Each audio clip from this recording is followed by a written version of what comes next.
Good evening all of you. कैसे हैं आप सब लोग? गुड इवनिंग सबको। नमस्कार, राधे राधे, जय श्री राम। कैसे हैं आप सब लोग? Good evening all of you. शुरू करें अब हमने क्लास आज का। कल वाला क्लास आप लोगों ने रिवाइज किया क्या जाके? प्लीज एक बार मुझे बता दो, एम आई ऑडिबल क्लियरली?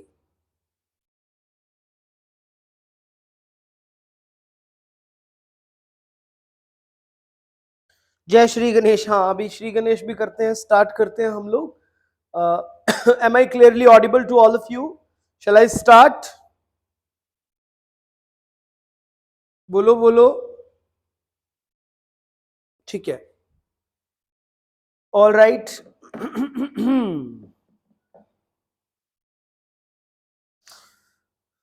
ठीक है, ठीक है, चलिए शुरू करते हैं। जैसा कि आपको पता है, आज का हमारा लेक्चर नंबर 4 है, तो इसी में ही अब हम स्टार्ट कर रहे हैं अपने अगले के टॉपिक्स।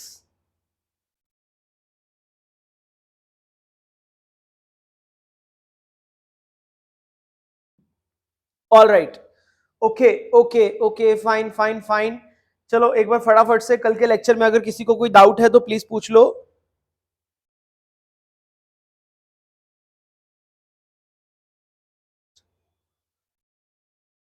आप लोग डाउट्स पूछ सकते हैं अपने, जो भी आपके डाउट्स हैं। ठीक है, all clear, all good, all good. Sir notes revision complete, very good very good. Vikas, आपने नोट्स कंप्लीट रिवाइज कर लिया तो ठीक है। चलिए शुरू करते हैं। सर शॉर्ट नोट्स कैसे बनाए इनऑर्गेनिक के?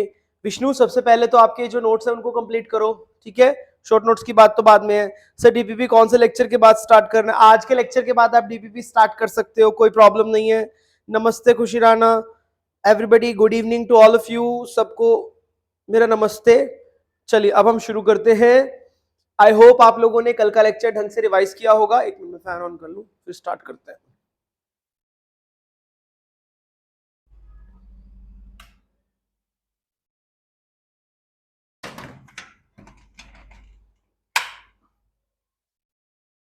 ओके जी, शुरू करते हैं आज की कहानी। ठीक है, ठीक है, ऑल क्लियर।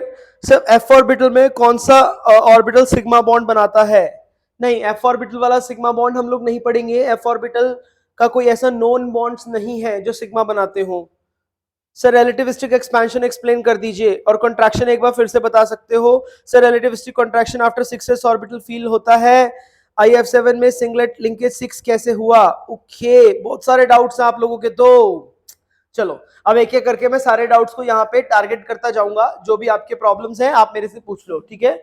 सबसे पहले बिफोर स्टार्टिंग एनीथिंग, एक एक करके मैं सबके डाउट्स यहाँ पर लेने जा रहा हूँ, ठीक है?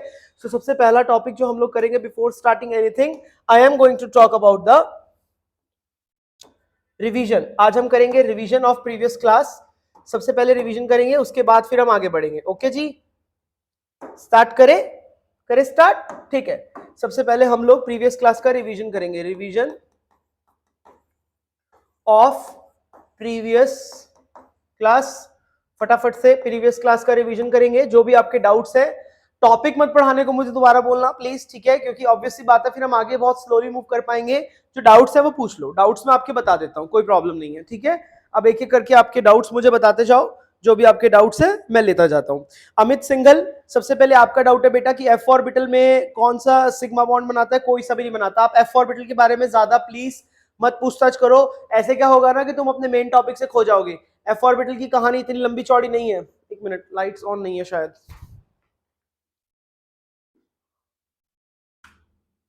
ओके, अभी देखो जरा, अभी और चमक रहा है मेरा मुंह। लाइट ऑन करना भूल गया था मैं। ओके, एफ ऑर्बिटल में इतना ध्यान मत दो। Sir short notes, Vishnu short notes की बात बाद में करेंगे, पहले आप ये कंप्लीट नोट्स तो बना लो। सर डीपीपी आज से शुरू कर लीजिए। ओके जी, उसके बाद किसी का कोई डाउट? सर एफ ऑर्बिटल में से ये हो गया। Relativistic expansion please. ओके खुशी राणा, मैं रिलेटिविस्टिक एक्सपेंशन आपको बता देता हूं। देखो रिलेटिविस्टिक एक्सपेंशन क्या था, कल मैंने आपको टॉपिक पढ़ाया था of relativistic contraction and expansion. दोनों टॉपिक्स हमने कल की क्लास में किए थे। रिलेटिविस्टिक कॉन्ट्रैक्शन एंड एक्सपेंशन, दोनों बातें कल की क्लास में हालांकि हमने कर ली थी। एक बार मैं फिर से बता देता हूं कि न्यूक्लियस के पास हमारी जो 4s 5s और 6s ऑर्बिटल थी, ये मेरी थी 4s, ये मेरी थी 5s, ये मेरी थी 6s, ये क्लोजर टू द न्यूक्लियस आ गए थे। ये जो मैं डिफरेंट कलर के पेन से बना रहा हूं ये मेरी एक्चुअल पोजीशन है, ये 4s की एक्चुअल पोजीशन है, ये 5s की एक्चुअल पोजीशन है और ये 6s की एक्चुअल पोजीशन है, यानी कि ये थोड़ा थोड़ा खिसक के न्यूक्लियस के पास चली आई थी। इसका मैंने आपको रीजन बताया था, due to poor shielding effect of, due to poor shielding effect of, shielding effect of, shielding effect of d and f orbital, d and f orbital का जो शील्डिंग इफेक्ट था वो पुअर था, जिस कारण ये हो रहा था। और एक्सपेंशन में क्या था बच्चों, एक्सपेंशन में मैंने ये कहानी सुनाई थी कि हमारे पास ये जो डी और एफ ऑर्बिटल होती है वो थोड़ी थोड़ी दूर चली जाती है। दूर क्यों चली जाती है, देखो मैंने कल भी एग्जांपल दिया था, एस ऑर्बिटल जो है वो है एक चुन्नी, एस ऑर्बिटल है वो है एक मोटी रजाई की तरह। अब देखो इनके पहले अगर मैं इनकी बात करता हूँ, 4f की बात करूं या मैं 5f की बात करूं, तो ये क्या करती हैं, ये थोड़ा थोड़ा दूर चली जाती है, यानी कि ये मेरी एक्चुअल पोजीशन हो जाती है। ये देखो खिसक के थोड़ा दूर चला गया, ये मेरी 4f की रियल पोजीशन, ये 5f की रियल पोजीशन। व्हाई, बिकॉज जो एस ऑर्बिटल है ना वो न्यूक्लियर के चार्ज को शील्ड करती है और वो यहां तक पहुंच नहीं पाता, इसीलिए थोड़ा फैल जाते हैं। देखो रिलेटिविस्टिक एक्सपेंशन इतना कोई मेजर नहीं होता है, इसके हम लोग बहुत ज्यादा एप्लीकेशंस या बहुत ज्यादा कंक्लूजन्स या बहुत ज्यादा रिजल्ट्स भी ऑब्जर्व नहीं करते हैं, बट रिलेटिविस्टिक कॉन्ट्रैक्शन के हम लोग बहुत ज्यादा और बहुत अच्छे रिजल्ट्स को ऑब्जर्व करते हैं। आई होप ये बात समझ में आ गई होगी। ठीक है भाई, क्लियर है। सो रिलेटिविस्टिक एक्सपेंशन का अगर मुझे रीजन लिखना हो तो रीजन बस यही है, रीजन क्या है कि जो न्यूक्लियर चार्ज होता है, न्यूक्लियर चार्ज, अगर मैं न्यूक्लियर चार्ज की बात करता हूं, nuclear charge is shielded by s and p orbital, जिसका मतलब क्या होता है कि ये जो d एंड f है इनके पास न्यूक्लियर चार्ज कम पहुंचता है और ये थोड़ा थोड़ा फैल जाता है, यानी कि दोनों के दोनों फैक्टर एक दूसरे के कॉरेस्पॉन्डिंग चलते हैं। समझ आया, कोई इतनी मेजर बात नहीं थी इसके अंदर। ओके, आगे मैं आपके लिए एक बार पूछ लेता हूं कि क्या सर IF7 में सिंगलेट लिंकेज 6 कैसे हुआ। ओ माय गॉड, पीछे से बहुत पिछले क्वेश्चन आपने पूछा है नाबा, मैं एक बार आपको बता देता हूं कि कैसे IF7 में, देखो बेटा IF7 की जब मैं बात करता हूं, एक बार मैं फिर से आपको सिखा देता हूं IF7 में सिंगलेट लिंकेज किस तरीके से हुआ। अगर मैं IF7 की बात करता हूं, ठीक है, IF7 की अगर हम कंसीडर करें बात, तो IF7 में कैसा था, यानी कि जो मेरे ये 5F लगे हुए थे, ये 5F एक प्लेन में लगे हुए थे, बीच में I लगा हुआ था, एक F ऊपर जाता था, एक F नीचे जाता था। The bond was something like this, if you remember. इस तरीके से हमारे पास होता है IF7 का स्ट्रक्चर, देखो जरा ध्यान से, इस तरीके से। अब ये जो है ये पूरा का पूरा एक प्लेन में होते हैं, यह सारे के सारे एक प्लेन में होते हैं, ये देखो यह सारे के सारे एक प्लेन में होगा। अब देखो आयोडीन के पास अगर मैं देखूंगा, इलेक्ट्रॉन्स देखूंगा, तो आयोडीन के पास कैसे थे, NS2NP5, इस तरीके से इलेक्ट्रॉन थे नाबा। अब यहां पे क्या हुआ कि एक बॉन्ड तो पूरा का पूरा हमारा कंप्लीट 2 सेंटर 2 इलेक्ट्रॉन बॉन्ड बना, यानी कि इसको एक ही इलेक्ट्रॉन की जरूरत थी बॉन्ड बनाने के लिए, तो इसने यह वाला बॉन्ड तो पूरा बनाया, यानी कि इसके बीच में प्रॉपर कोवेलेंट बॉन्डिंग हुई, जिसमें एक इलेक्ट्रॉन I का है, एक इलेक्ट्रॉन F का है, और बाकी के जितने भी ये बॉन्ड्स बने, यानी कि ये वाले सारे जिनको मैं हाईलाइट कर रहा हूं, यानी कि ये वाला बॉन्ड हो, चाहे वो ये वाला हो, चाहे ये वाला हो, चाहे ये और चाहे ये सारे के सारे को इसने नाम दिया सिंगलेट लिंकेज, क्योंकि इसने कहा कि इन सब में एक एक इलेक्ट्रॉन है। इस तरीके से हमने कहा कि इसके अंदर 6 सिंगलेट लिंकेजेस आ जाएंगे, ठीक है, बाकी के जितने भी हैं, ताकि I का ऑक्टेट भी डिस्टर्ब ना हो, तो इसमें सिंगलेट लिंकेज 6 सिंगलेट लिंकेजेस आ जाएंगे। मैंने उस दिन भी आपको ये बात समझाई थी कि जो सिंगलेट लिंकेज होता है वह एक प्रकार का कोऑर्डिनेट बॉन्ड ही होता है, it is a type of coordinate bond only, क्योंकि ये जो इलेक्ट्रॉन है ये सेंट्रल एटम का ही इलेक्ट्रॉन है, साइड एटम ने यहाँ पे कोई रोल प्ले नहीं किया। It is a type of coordinate bond, coordinate bond का ही टाइप है ये एक तरह का। But again and again I am telling you कि this is wrong, this is not the right theory. Okay, I hope you understand Naba, clear हो गया होगा आपको, ठीक है। ओके, उसके बाद बोलते हैं कि सीयू वाले कॉम्प्लेक्स में डेल्टा बॉन्ड कैसे बनेगा। विष्णु, सीयू वाला जो कॉम्प्लेक्स हमने किया था, सीयू वाले कॉम्प्लेक्स को आपके पास नोट्स आ चुके हैं। सीयू वाले कॉम्प्लेक्स में अगर तुम ध्यान से देखो तो कॉपर और कॉपर के बीच में ट्रिपल बॉन्ड है, ठीक है। मैं एक बार सीयू वाला कॉम्प्लेक्स आपको फिर से बना के दे ही देता हूं ताकि आपको क्लियर हो जाए। देखो सीयू वाला कॉम्प्लेक्स मेरा क्या था, कल भी मैंने सिखाया था आपको सीयू, यहां पे क्या लगा होता है CH3COO होल ट्वाइस H2O और पूरे के बाहर 2 लगा हुआ था। अब इसका जो कॉम्प्लेक्स था वो किस तरीके से बन रहा था, C और C के बीच में मैंने बनाया था, सॉरी CU और CU के बीच में बनाया था मैंने ट्रिपल बॉन्ड। देखो ध्यान से, लुक केयरफुली, CU और CU के बीच में ट्रिपल बॉन्ड था, ठीक है, इधर एक पानी का मॉलिक्यूल था जो लिगेंड है, इधर भी एक पानी का मॉलिक्यूल था जो कि लिगेंड है, बाकी के इनके बीच में कुछ इस तरीके से बॉन्ड नहीं थी, अगर आपको याद हो तो ये ऐसा और दूसरे वाला ऐसा, समथिंग लाइक दिस। अब इसमें देखो कार्बन जो ये जो हमारा क्या नाम है कॉपर है, कॉपर कई सारे बॉन्ड्स बना रहा है यहाँ पे, कॉपर के कई सारे जो बॉन्ड्स हो रहे हैं, जो ये वाले बॉन्ड है ना जो बीच में ट्रिपल बॉन्ड है, बाकी सब सिग्मा हो गए, इन ट्रिपल बॉन्ड में से एक बॉन्ड जो हमारा बन रहा है वो डेल्टा वाला बनेगा, क्योंकि कॉपर के पास ही केवल देखो जो डेल्टा बॉन्ड बनेगा ना वो मेटल और मेटल के बीच में ही बनेगा, ऐसा नहीं होगा कि वो इसके साथ या बाकियों के साथ डेल्टा बॉन्ड बना ले, वो डेल्टा बॉन्ड कॉपर और कॉपर के बीच में ही बनेगा, इनमें से जो एक बॉन्ड है that is definitely a delta bond. Okay, बात समझ में आ गई? ओके ओके ठीक है, तो आई होप सभी के डाउट्स प्रॉपर्ली क्लियर हो चुके हैं, और मुझे कोई डाउट दिख नहीं रहा है यहाँ पे, फिर भी किसी का हो तो प्लीज लेट मी नो। मैंने कल भी समझाया था ये वाला शेप मेरा पैडुलर शेप का मॉलिक्यूल होता है, this shape is called as पैडुलर शेप, और मैंने ये भी बताया था कि अभी अभी मैंने बताया कि इनमें से ये वाला जो बॉन्ड है इसमें से ही एक bond at least one delta bond होगा ही होगा, ये जो डेल्टा बॉन्ड होगा ना ये हमेशा मेटल और मेटल के बीच में ही बनेगा और नहीं बनेगा, और ये जो मेटल भी होना चाहिए ये डी सीरीज का मेटल होना चाहिए, यानी कि डी ब्लॉक का, डी का या एफ का। क्लियर है ये बात? ठीक है जी, आई होप ये सारी बातें आपको समझ में आ गई होंगी। क्लियर है यहां तक? अगर आपको तो मैं आगे बढ़ता हूं। आज मैं कुछ और एग्जांपल्स आपके लिए कोट करना चाहता हूं ताकि आपको रिलेटिविस्टिक इफेक्ट और भी ज्यादा समझने में प्रॉब्लम ना आए। आइए हम लोग रिलेटिविस्टिक इफेक्ट से कुछ और एग्जांपल्स यहां पर देखने की कोशिश करते हैं। Let us look at some more examples of relativistic effect. Okay ठीक है, लेट्स मूव फॉरवर्ड। मान के चलो कि अब यहां पे मैं एक एग्जांपल देना चाहता हूं, ये यहां तक तो हमारे पास हो गया, तो यहां पर one more example of relativistic contraction, example of relativistic contraction. अगर मान के चलो मैं यहां पे एक और एग्जांपल लिखता हूं बिल्कुल सेम टू सेम कल वाले की तरह, यहां पर अगर मैंने कॉम्प्लेक्स ले लिया SbCl6 3 नेगेटिव, तो ये वाले का भी अगर मैं पूरा का पूरा सिस्टम यहां पे बनाऊंगा, इसकी पूरी मैं ज्योमेट्री यहां पे बनाता हूं, तो ये भी एग्जांपल किसका आता है? हमारा परफेक्ट ऑक्टाहेड्रल का आता है। जैसा कि मैंने आपको कल सिखाया था ना, सिमिलर टाइप का ये भी एग्जांपल हो जाएगा। This is an example of perfect octahedral. यहां पर भी वैसे तो हाइब्रिडाइजेशन हो रही थी sp3d3, बट एक जो मेरा s ऑर्बिटल था, यानी कि ये वाला जो मेरा s ऑर्बिटल था, इसने क्या एक्सपीरियंस किया था? It experienced contraction.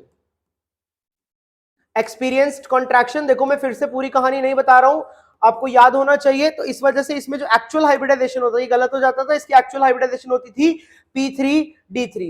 ध्यान रखेंगे, example also an important example of relativistic contraction. इतनी बात अगर आपको समझ में आ गई हो तो आगे बढ़ते हैं। अगली चीज जो मैंने आपको पढ़ानी है आज की क्लास में, that is called as orbital contraction. देखो ये हमारे लास्ट लेक्चर का ये वाला टॉपिक रह गया था, इसको हम लोग कहते हैं ऑर्बिटल कॉन्ट्रैक्शन। ठीक है, ये जो ऑर्बिटल कॉन्ट्रैक्शन वाला टॉपिक है एक बार पूरा आप पढ़ लीजिए, उसके बाद फिर इसके जो भी डाउट्स होंगे आप मुझे बता देना, मैं आपको समझा दूंगा। देखो बच्चों, जब भी हम ऑर्बिटल कॉन्ट्रैक्शन की बात करते हैं तो ऑर्बिटल कॉन्ट्रैक्शन रियली में दो रीजंस की वजह से होती है। क्या क्या? दो रीजंस क्या क्या हो सकते हैं ऑर्बिटल कॉन्ट्रैक्शन के? सुन लीजिए ध्यान से। एक तो रीजन होता है due to periodic contraction, due to periodic contraction. Periodic contraction का मतलब क्या होता है कि अलोंग द पीरियड जब भी मैं जाता हूं तो मेरी जो ऑर्बिटल्स है वो कॉन्ट्रैक्ट करती है। बहुत इंपॉर्टेंट है, इसकी अभी एप्लीकेशन देखना, ड्यू टू ऑर्बिटल कॉन्ट्रैक्शन। और दूसरा रीजन इसमें क्या हो सकता है? Due to positive charge on central atom. देखो सेंट्रल एटम पे अगर पॉजिटिव चार्ज आएगा तो इसका जेड इफेक्टिव हाई होगा, इसका जेड इफेक्टिव जो होता है वो हाई होता है, जिसकी वजह से ऑर्बिटल्स कॉन्ट्रैक्ट करती है। तो मैंने बताया कि ऑर्बिटल्स बेसिकली कॉन्ट्रैक्ट करने के दो रीजन हो सकते हैं, एक due to the periodic contraction, दूसरा due to the positive charge. ये जो पॉजिटिव चार्ज वाली बात है ये हमने सिडविक थ्योरी में भी एक्सप्लेन किया था कि किस तरीके से pf5 का मॉलिक्यूल या pCl5 का मॉलिक्यूल पॉसिबल है। समझ में आया? ये वाली बात तो मैंने वहां भी आपको एक्सप्लेन किया था कि किस तरीके से pH5 जो है वो एग्जिस्ट नहीं करता, लेकिन pCl5 जो है वो खूब एग्जिस्ट करता है। आज मैं आपको कुछ और एग्जांपल्स यहां पे सिखाना चाहता हूं जिससे कि आपको पता चल जाए कि इसका मतलब ही क्या है। This is very very important. आइए इसके कुछ और एग्जांपल्स मैं यहां पे आपको समझा देता हूं। जैसे मान के चलो अगर मैं सारी के सारी अगर पीरियोडिक कॉन्ट्रैक्शन की बात करूं मैं, तो पीरियोडिक कॉन्ट्रैक्शन में देखो अगर मैं बात करता हूं यहां पे थर्ड पीरियड की बात करता हूं, तो थर्ड पीरियड में बहुत इंपॉर्टेंट पॉइंट है ये, ध्यान से सुनना। अगर मैं थर्ड पीरियड की बात करता हूं तो थर्ड पीरियड में मेरे पास मेंबर कौन कौन आ जाएंगे, मान के चलो मैं इन सबको उठा लेता हूं। एक मैंने उठा लिया सिलिकॉन, उठा लिया। एक मैंने उठा लिया फास्फोरस, फास्फोरस के एक बार ले लिया मैंने सल्फर, एक ले लिया मैंने क्लोरीन। देखो सभी के पास 3D ऑर्बिटल है, ये बात आप जानते हैं, all of them have 3D orbital. तो मैं इन सारी के सारी 3D ऑर्बिटल्स को यहां पर लिख देता हूं। इसके पास भी 3D ऑर्बिटल है, इसके पास भी 3D ऑर्बिटल है, इसके पास भी 3D है और इसके पास भी 3D है। समझ में आया? लेकिन बच्चों आप ये याद रखेंगे कि इसमें जो एटॉमिक ऑर्बिटल का जो साइज है वो छोटा होता जा रहा है, यानी कि जितनी बड़ी 3D ऑर्बिटल सिलिकॉन की है, क्लोरीन की 3D ऑर्बिटल उतनी बड़ी नहीं है साइज में। This is the most important point जो कि आपको ध्यान में रखना है। यानी कि क्लोरीन का जो 3D ऑर्बिटल है, यानी कि कहने का मतलब क्या है कि सिलिकॉन के केस में अगर मैं पाई बॉन्ड बनाना चाहता हूं, मैं सिलिकॉन का केस देखो, मैं सारे के सारे केस, ये बहुत इंपॉर्टेंट एग्जांपल है और रियल लाइफ से रिलेटेड है। अगर मैं सिलिकॉन के केस में पाई बॉन्ड बनाना चाहता हूं, 3D 2p pi bond, 3D पाई 2p पाई, अगर मैं पाई बॉन्ड यानी कि अगर मैं ऑब्जर्व करूं सिलिकॉन का पाई बॉन्ड ऑक्सीजन के साथ, तो ये बहुत ही रेयर है। रेयर क्या, ये एग्जिस्ट ही नहीं करता है। समझ में आया? तभी सिलिकॉन का जो ऑक्सीजन के साथ कंपाउंड होता है वो किस तरीके से रहता है, दैट इज SiO4।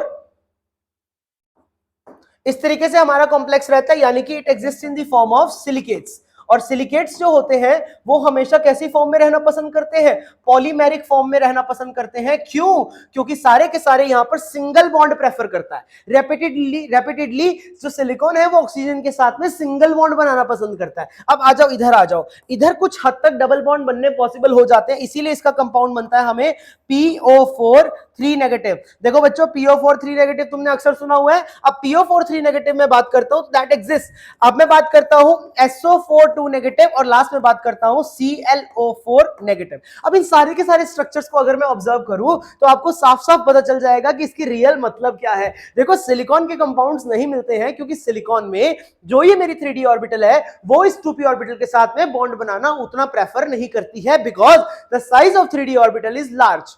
समझ आ रहा है? लेकिन मैं अलोंग द पीरियड जैसे जैसे जा रहा हूं, जैसे मैं सिलिकॉन से गया फास्फोरस पे, फास्फोरस से गया सल्फर पे, सल्फर से गया क्लोरीन पे, मेरा जो 3D का साइज है वो घट रहा है। अगर मेरा 3D का साइज घट रहा है तो नेचुरल सी बात है कि 3D का जैसे जैसे साइज घटा वैसे वैसे जो 3D ऑर्बिटल है वो 2p के साथ पाई बॉन्ड बनाने के लायक होती गई। समझ आ रहा है? तो इसी वजह से the number of pi bond इनके बीच के बढ़ते गए। यानी कि अगर मैं आपसे सिंपली पूछूं कि इनके जो ऑक्साइड्स होंगे इनका एक्सटेंट ऑफ पॉलीमराइजेशन क्या है, जैसे मान के चलो एग्जाम में क्वेश्चन हमारे पास पड़ा होगा कि extent of polymerisation, extent of polymerisation, तो सबसे ज्यादा पॉलीमराइजेशन किसके अंदर हो सकता है, दैट इज SiO4 4 नेगेटिव। उसके बाद क्या हो जाएगा, उसके बाद हो जाएगा मेरा PO4 3 नेगेटिव, उसके बाद SO4 2 नेगेटिव और लास्ट में ClO4 नेगेटिव। यानी कि यह पॉलीमर नहीं बनाएगा, it will not form polymer, क्योंकि ये अपने ही अपने अंदर पाई बॉन्ड्स बना सकता है। विल नॉट फॉर्म पॉलीमर,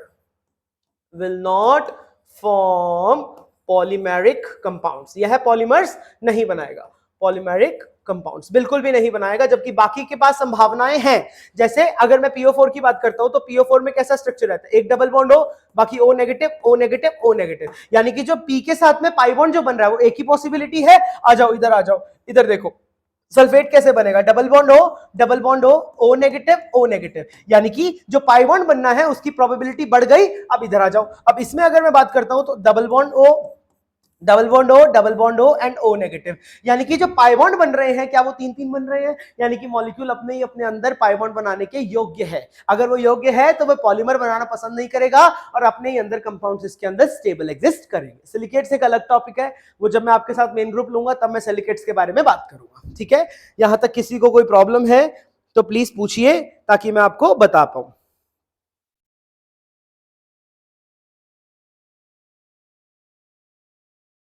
ठीक है, यहां तक किसी को कोई प्रॉब्लम है? ये बहुत ही इंटरेस्टिंग कॉन्सेप्ट बताया मैंने आपको कि यहां पर ये जो 3D के साइज से जो फर्क पड़ता है ना, उससे इनका नेचर में एग्जिस्टेंस पे फर्क पड़ जाता है। यहां तक समझ में आ गया तो बताइए यस, नहीं आया तो बताओ, मैं रिपीट कर देता हूं प्लीज।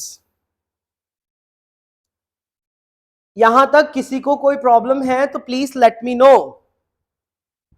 ठीक है, ये पूरा कॉन्सेप्ट देखिए, बहुत ही प्यारा कॉन्सेप्ट है ये वाला।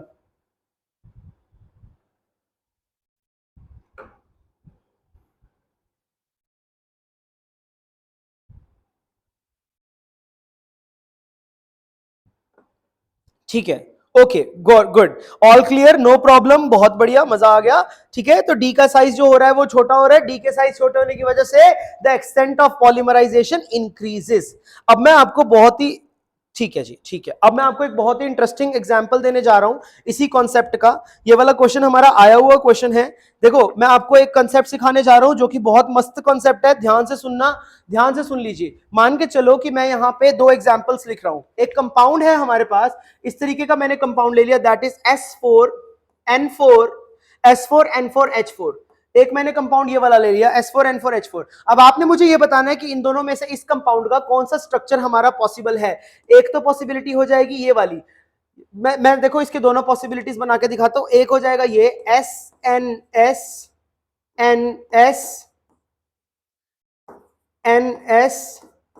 NS और सारा का सारा जो H है वो इसके साथ में लगा हुआ है। ठीक है, समझ में आया। एक तो कंपाउंड बन जाएगा इस तरीके का, या तो ये ऐसे एग्जिस्ट कर सकता है, या फिर कैसे एग्जिस्ट कर सकता है, ये ऐसे एग्जिस्ट कर सकता है, S डबल बॉन्ड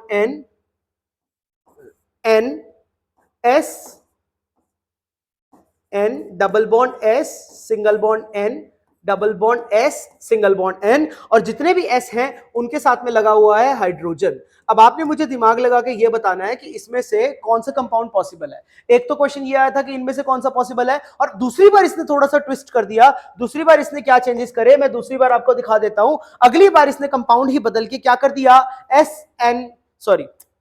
इसने कंपाउंड बदल के मेरा क्या कर दिया, इसने कंपाउंड कर दिया S4N4Cl4।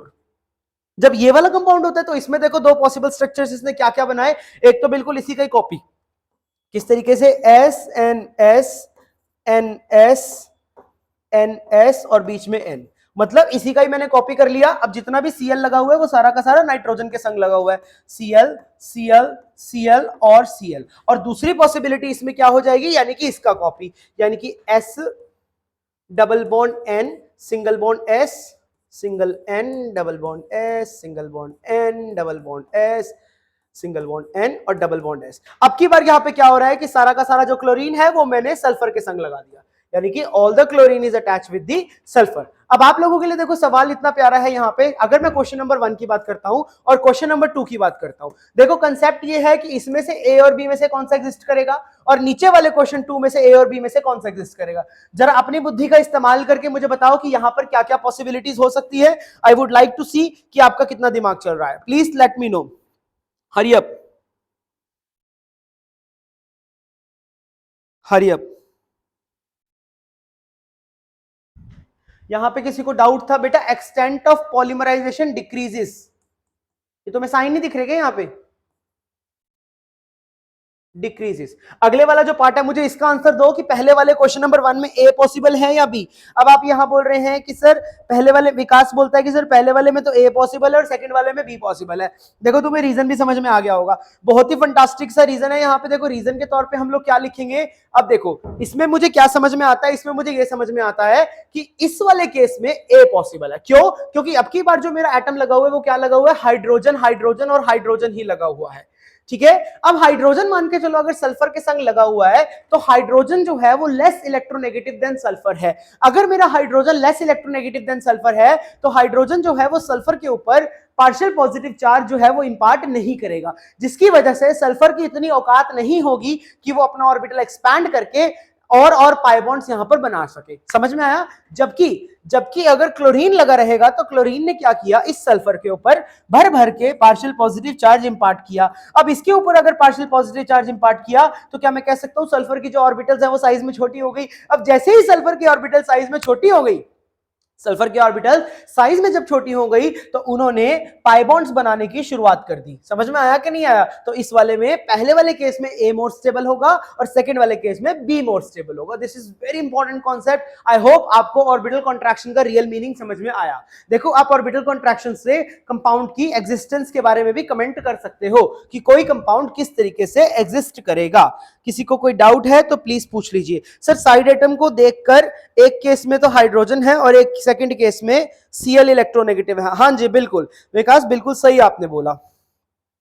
ठीक है सुब्रता सरकार, हाय गाइस मत बोलो, क्वेश्चन देखो और क्वेश्चन का आंसर पता लगाओ, ठीक है। I hope this question is clear to you. क्या आपको, क्या किसी को भी इन क्वेश्चंस में डाउट है? बहुत ही आसान सा क्वेश्चन था, कुछ भी इसके अंदर प्रॉब्लमैटिक नहीं है, ठीक है। बहुत इजी क्वेश्चन है, कुछ भी नहीं था इसके अंदर तो, okay. Very very easy question, okay जी।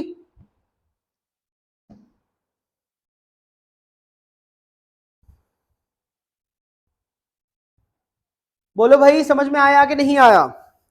ठीक है, ठीक है, okay. If this is clear to you, चलो आगे बढ़ते हैं फिर हम इसी बात पे। आई होप ये बात समझ में आ गई। अच्छा मुझे एक बात बताओ, आप मुझे जरा बताओ एक बार कमेंट सेक्शन में, मुझे फटाफट से लिख के बताओ कि हमारे केमिस्ट्री में हाईएस्ट ऑक्सीडेशन स्टेट कितना पॉसिबल है?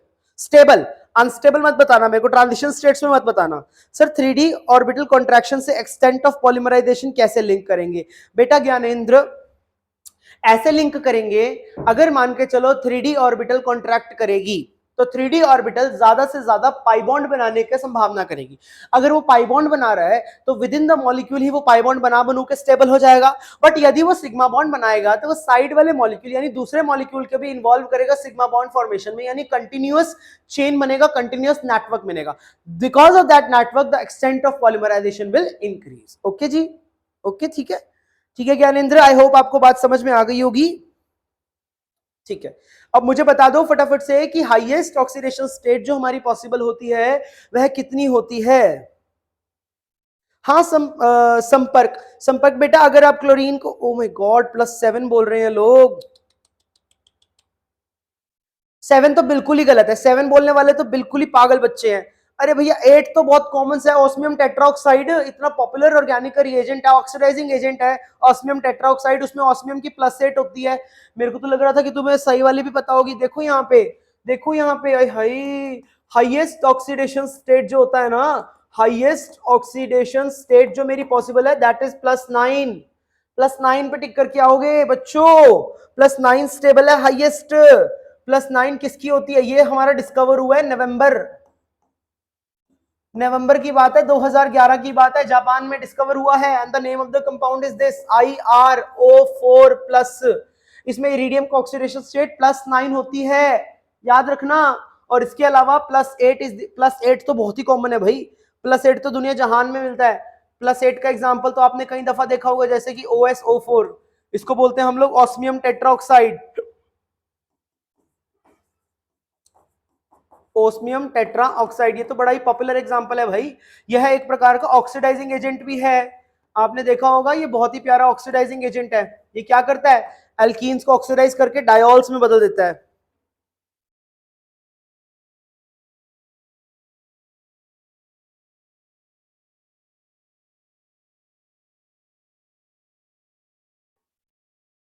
सर जी बी वाला ऑप्शन था, उसमें एंटी एरोमेटिक कैरेक्टर आ गया तो भी अनस्टेबल होना चाहिए। कौन से वाला बेटा, कौन से क्वेश्चन में कह रहे हो आप? इसमें कह रहे हो क्या? इस वाले में कह रहे हो क्या? नहीं नहीं नहीं, यहाँ पे देखो एंटी एरोमेटिक एरोमेटिक की बात मैं नहीं कर रहा, वो एक अलग चीज है। मैं बस आपको यहाँ पे बॉन्ड्स की स्टेबिलिटी के हिसाब से बता रहा हूँ। ऐसे तो फिर वो यहाँ पे बात फेल हो जाएगी ना जो आप बोल रहे हो। अमित सिंगल, नो बेटा, यू आर सेइंग इनकरेक्ट। ठीक है, आई होप आपको ये मैक्सिमम ऑक्सीडेशन स्टेट वाली बात समझ में आ गई होगी। अरे +7 वाला तो बहुत ही कॉमन है, KMNO4, यह भी एक ऑक्सीडाइजिंग एजेंट है। याद रखना, आज मैं तुम्हें एक बात बताने जा रहा हूं जीवन में, देखो इस तरीके से याद रखना। जो भी कोई अपनी एलिमेंट HOS में होगा, HOS बोले तो हाईएस्ट ऑक्सीडेशन स्टेट, जो भी कोई होगा अपनी LOS में, LOS बोले तो लोएस्ट ऑक्सीडेशन स्टेट, और जो भी कोई होगा अपनी इंटरमीडिएट में, इंटरमीडिएट में जो भी कोई एलिमेंट अपनी HOS में होगा वो हमेशा हमेशा एक ऑक्सीडाइजिंग एजेंट की तरह ही बिहेव करता है। ये बात आपको पता भी होगी, नहीं पता तो लिख लो। और LOS वाला जो होता है वो हमेशा बिहेव करेगा रिड्यूसिंग एजेंट की तरह, मोस्ट इंपॉर्टेंट रिड्यूसिंग एजेंट की तरह। और जो इंटरमीडिएट होता है behave as both, behave as both, दोनों की तरह बिहेव कर सकता है। इंपॉर्टेंट पॉइंट है ये वाला, ध्यान रखना इस बात का, ठीक है। और इस चीज का भी ध्यान रखना जो मैंने आपको आज बताया है, इरिडियम टेट्राऑक्साइड वाला केटाइन जो होता है, इसमें हमारे पास ऑक्सीडेशन स्टेट जो होती है वो +9 हो जाती है, ठीक है।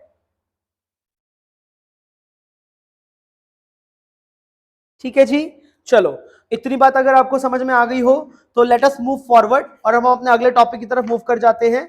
ठीक है जी, अगला टॉपिक जो मुझे आपको पढ़ाना है यहाँ पे, आओ आपसे एक सिंपल सा क्वेश्चन पूछ लेते हैं। देखो बच्चों, अगला टॉपिक जो मैंने, देखो वैसे तो ये तो सारा अभी तक पिछले लेक्चर का ही पार्ट था, मतलब पिछला लेक्चर एज इन ये वाले टॉपिक्स रह गए थे, मैंने करवाने थे, ये अब हो चुके हैं हमारे।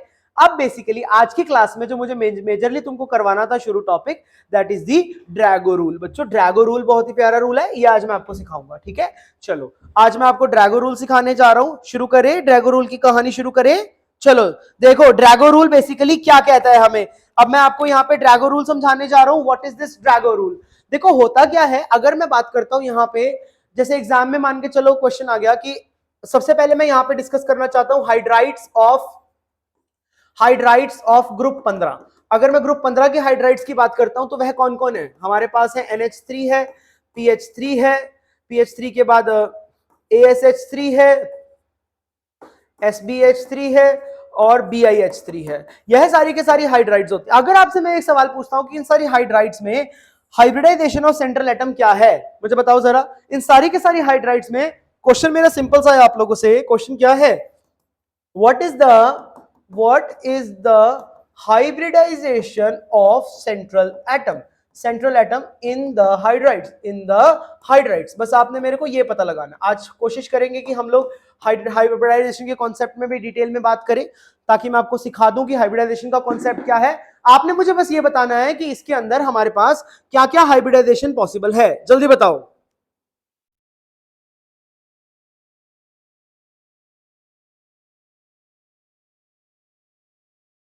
ठीक है, बोलो बोलो फटाफट बोलो, क्या क्या हाइब्रिडाइजेशन पॉसिबल है। I am checking out.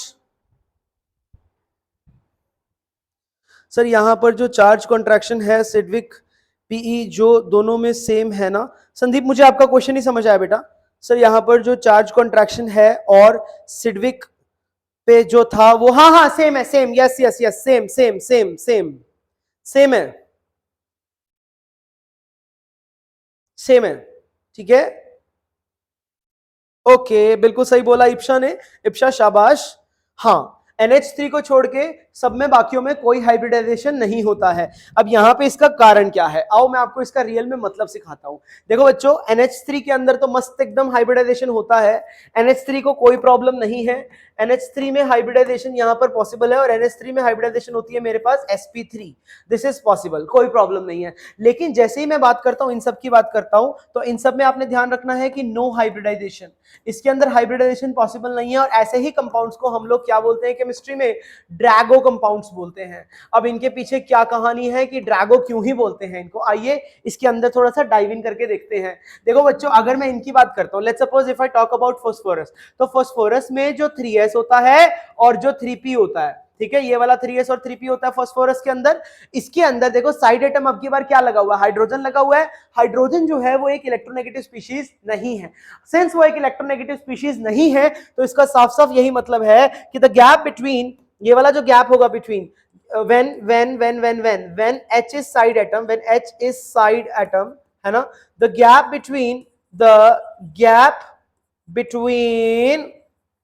किस किस में? The gap between 3s and 3p is large. भाई इनके बीच में जो गैप होगा वो लार्ज होगा। अगर गैप लार्ज होगा तो सिंपल सा मतलब है कि इसका मतलब हुआ कि नो मिक्सिंग, इनके बीच में किसी भी प्रकार की मिक्सिंग नहीं होने वाली है। और यदि इनके बीच में मिक्सिंग ही नहीं होने वाली है तो इसका एक ही मतलब है, क्या मतलब है इसका? कि यह दोनों पार्टिसिपेट नहीं करेंगे, यानी कि यह दोनों सबशेल्स आपस में मिक्स नहीं होंगे। समझ में आया? यानी कि इसका सिंपल सा एक ही मतलब है कि फास्फोरस का अगर मैं स्ट्रक्चर बनाता हूं तो फास्फोरस में ये तो आ गया लोन पेयर, और बाकी के जो 3 हाइड्रोजन लगे हैं यह क्या यूज करके बने हैं? यानी कि फास्फोरस क्या ऑफर कर रहा है? Phosphorus is offering, central atom is offering, क्या ऑफर कर रहा है? Central F is offering pure atomic orbitals for the sigma bond formation. Sigma bond formation जो इनके बीच में सिग्मा बॉन्ड बन रहा है, यानी कि इसका साफ साफ मतलब है कि ये वाला जो मेरा इलेक्ट्रॉन है यह कंप्लीटली 3s ऑर्बिटल के अंदर है। समझ आया? और यहां पर ये वाली जो ऑर्बिटल है जो फास्फोरस शो कर रहा है, ये वाला और ये वाला, यह भी 3p ऑर्बिटल है, यह भी 3p ऑर्बिटल है, यह भी 3p ऑर्बिटल है। और जो ये मैं गोलादार बनाने जा रहा हूं, यह जो गोलादार है, ये गोलादार का मतलब क्या हुआ? This is the 1s of hydrogen, this is 1s and 1s, इस तरीके का कुछ बनता है यहाँ पे। तो इसका साफ साफ मतलब हुआ कि मेरे पास जो बॉन्ड एंगल होगा बॉन्ड एंगल की अगर मैं बात करता हूं तो बॉन्ड एंगल कितना हो जाएगा, अप्रोक्सीमेटली 90 डिग्रीज मेरा बॉन्ड एंगल हो जाएगा, समझे। और देखो जरूरी नहीं है कि फास्फोरस के केस में हमेशा ऐसा हो। जैसे तुम्हें बहुत ही ब्यूटीफुल एग्जांपल, लेट्स सपोज अब मैंने PF3 ले लिया, क्या PF3 में भी हम लोग कहेंगे कि हाइब्रिडाइजेशन नहीं है? बताओ मुझे जरा, क्या PF3 में भी यही सेम कहानी चलेगी कि नहीं चलेगी? बोलो। हाँ यस, ऑर्बिटल मिक्सिंग नहीं होगी, ऑल अदर्स हैव हाइब्रिडाइजेशन। शाबाश। मुझे बताओ कि फास्फोरस में भी, अब जैसे फास्फोरस का मैंने यहाँ पे PF3 ले लिया, क्या PF3 के केस में हमारे पास हाइब्रिडाइजेशन होगा या नहीं होगा? बताइए मुझे फटाफट से, प्लीज बताओ। क्या PF3 के केस में ऑर्बिटल मिक्सिंग नहीं होगी? नहीं, ये वाला बताओ मेरे को बच्चों कि क्या PF3 जब मैं लेता हूं क्या इसमें हाइब्रिडाइजेशन होगी या नहीं होगी? डू वी हैव इधर हाइब्रिडाइजेशन और नॉट? क्या इस केस में भी तो हमारे पास 3s और 3p है ना? इस केस में भी तो 3s है, इस केस में भी तो 3p है। तो क्या अब की बार ये दोनों मिक्स करेंगे? करेंगे तो क्यों करेंगे? नो किस लिए लिख रहे हैं आप? हाइब्रिडाइजेशन होगा या नहीं होगा? नहीं होगा, मतलब PF3 में भी हाइब्रिडाइजेशन नहीं होगा। मैं मतलब मेरा सिंपल सा क्वेश्चन है कि what is hybridization, what is hybridization of this molecule. अगर सिंपल सा क्वेश्चन ये आ जाए कि PF3 में हाइब्रिडाइजेशन क्या होने वाली है? No sir, side atom is electronegative, so होगा हाइब्रिडाइजेशन। बिल्कुल इप्शा, बिल्कुल सही बात बोली आपने। देखो बेटा, जो लोग कह रहे हैं कि PF3 में हाइब्रिडाइजेशन नहीं होगा वो गलत है, PF3 में हाइब्रिडाइजेशन होगा। अरे कितनी बार तो तुमको समझा दिया है, ऑर्बिटल कॉन्ट्रैक्शन को भूल क्यों जाते हो हमेशा। अब तो ये मेरा जो 3p ऑर्बिटल है थोड़ा सा क्लोज आएगा, हल्का सा क्यों? क्योंकि फास्फोरस के ऊपर भर भर के पार्शियल पॉजिटिव चार्ज है, और वो भर भर के पार्शियल पॉजिटिव चार्ज किसने लगाया? वो लगाया मेरे फ्लोरीन ने। Fluorine is the most electronegative species, जिसकी वजह से खिंच के नीचे चला जाएगा, और जाने से इसके अंदर हाइब्रिडाइजेशन पॉसिबल होती है। PF3 में sp3 हाइब्रिडाइजेशन पॉसिबल होती है। ध्यान रखना इस बात का, गलती ना करें, प्लीज गलती ना करो, ध्यान रखो इस बात का, ठीक है। sp3 होगा हाइब्रिडाइजेशन, sp3 इन PF3। शाबाश। चलो अब तो सारे ही बोल रहे हैं sp3 इन PF3, ठीक है। चलिए बच्चों, इसी के साथ साथ मैं आपको ड्रैगो रूल पढ़ा देता हूं कि ड्रैगो रूल होता ही क्या है। चलो अब आप मेरे साथ, ओह माय गॉड, अब आप मेरे साथ यहाँ पे ड्रैगो रूल सीख लीजिए। Now what is this Drago rule? Drago rule की कुछ कंडीशंस होती हैं। Drago rule have some conditions. क्या क्या कंडीशंस होती हैं? कंडीशन नंबर 1 कि मेरा जो सेंट्रल एटम होना चाहिए, उसके लिए, सेंट्रल एटम के लिए, कि उसका principal quantum number should be greater than equal to 3, या तो 3 या 3 से अधिक, ये होना चाहिए। और जो मेरा साइड एटम है, सॉरी, जो मेरा साइड एटम है, साइड एटम वाली बात भी बहुत इंपॉर्टेंट है। अगर मैं बात करता हूं साइड एटम की, तो साइड एटम के केस में कंडीशन क्या है? जो मेरी इलेक्ट्रोनेगेटिव होनी चाहिए वो लेस देन इक्वल टू 2.5 होनी चाहिए, ठीक है। पॉलिंग स्केल पे, कौन से स्केल पे बात चल रही है यहां पर? ये पॉलिंग स्केल पर बात चल रही है। ऑलवेज रिमेंबर दिस, ओके बच्चों। मैं जब आपको पीरियोडिसिटी कराऊंगा तो आपको पॉलिंग स्केल पे सबकी हाइब्रिडाइजेशन लिखूंगा। अगर ये दोनों कंडीशन सेटिस्फाई हो रही हैं, both the condition are satisfied, तब हम बोलते हैं नो हाइब्रिडाइजेशन।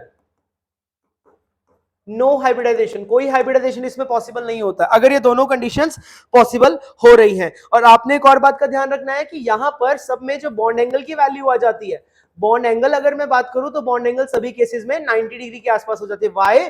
बिकॉज प्योर, अपनी क्या है, pure atomic orbitals are used in bond formation. Bond formation में प्योर एटॉमिक ऑर्बिटल्स का इस्तेमाल किया जाएगा, जिसकी वजह से ऐसी कहानी हमें देखने को मिली। इज दिस क्लियर और नॉट क्लियर? आई होप ये सारी की सारी बात समझ में आ गई होगी। तो कहने का मतलब क्या है? कहने का मतलब सिर्फ इतना सा है कि ड्रैगो कंपाउंड्स कौन से हैं। मैं सारे के सारे ड्रैगो लिख देता हूं आपके लिए, खेल ही खत्म हो जाएगा। सिर्फ यही वाले ड्रैगो है मेरे, यानी कि ग्रुप 15 की हाइड्राइड्स PH3, ASH3, SBH3 और BiH3। एक तो यह है वाली, ये ग्रुप 15 की, और ग्रुप 16 की, यानी कि H2S, H2SC, H2TE और H2PO। बस यही के यही कंपाउंड्स हमारे ड्रैगो कंपाउंड्स हैं। इसके अलावा कोई भी कंपाउंड ड्रैगो में नहीं जाएगा। मतलब हाइड्राइड्स में only these compounds are Drago compounds. तो आप इनको नोट कर लीजिए, बहुत ही आसान है ये, ठीक है। इज दिस क्लियर और नॉट क्लियर? बोलो जल्दी फटाफट से।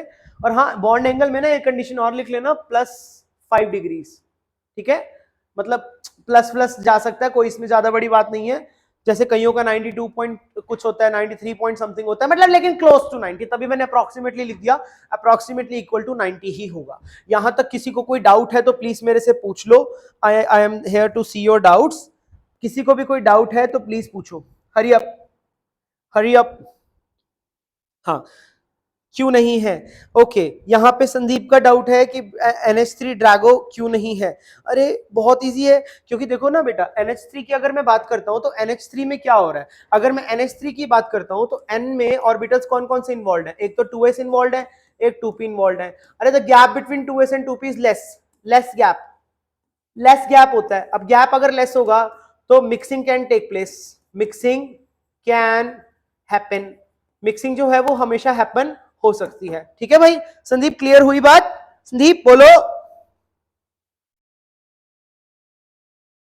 बोलो बेटा, क्लियर हो गया? सर 90 डिग्री ही होगा, कैसे पता चला pH3 में? एक बात बताओ अमित जी, अमित बोल रहा है कि सर आपको कैसे पता 90 होगा? बेटा मेरे को ऐसे पता कि जो px, अब देखो नाइट्रोजन के पास, सॉरी फास्फोरस के पास 3s ने तो चलो लोन पेयर ले लिया, ये तो 3s ने तो ले लिया मेरा लोन पेयर, सिंपल सी बात है। अब जो मेरे पास ये 3 बच गई, ये 3p की जो 3 बच गई, ये क्या है? px है, py है और pz है। x एक्सिस, y एक्सिस और z एक्सिस में कितने डिग्री का एंगल होता है? कमाल करता है यार।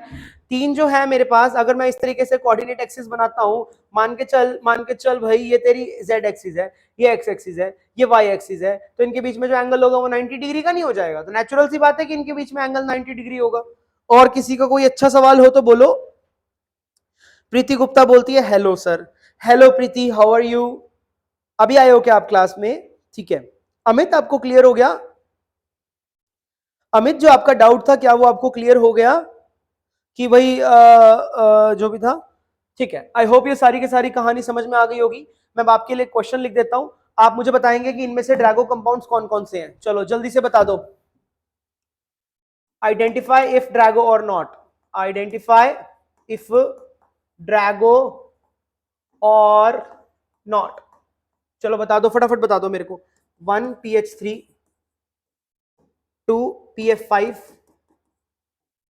3 PCl3, 4 H2S, 5 H2O, 6 SF2, 7 SCl2,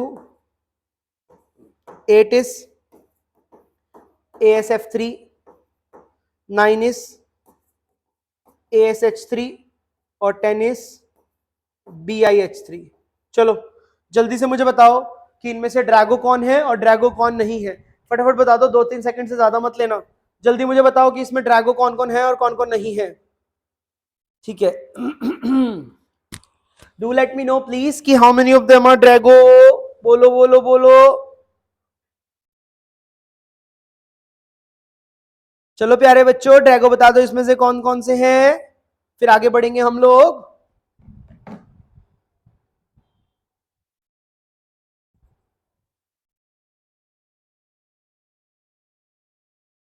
लग गया पता?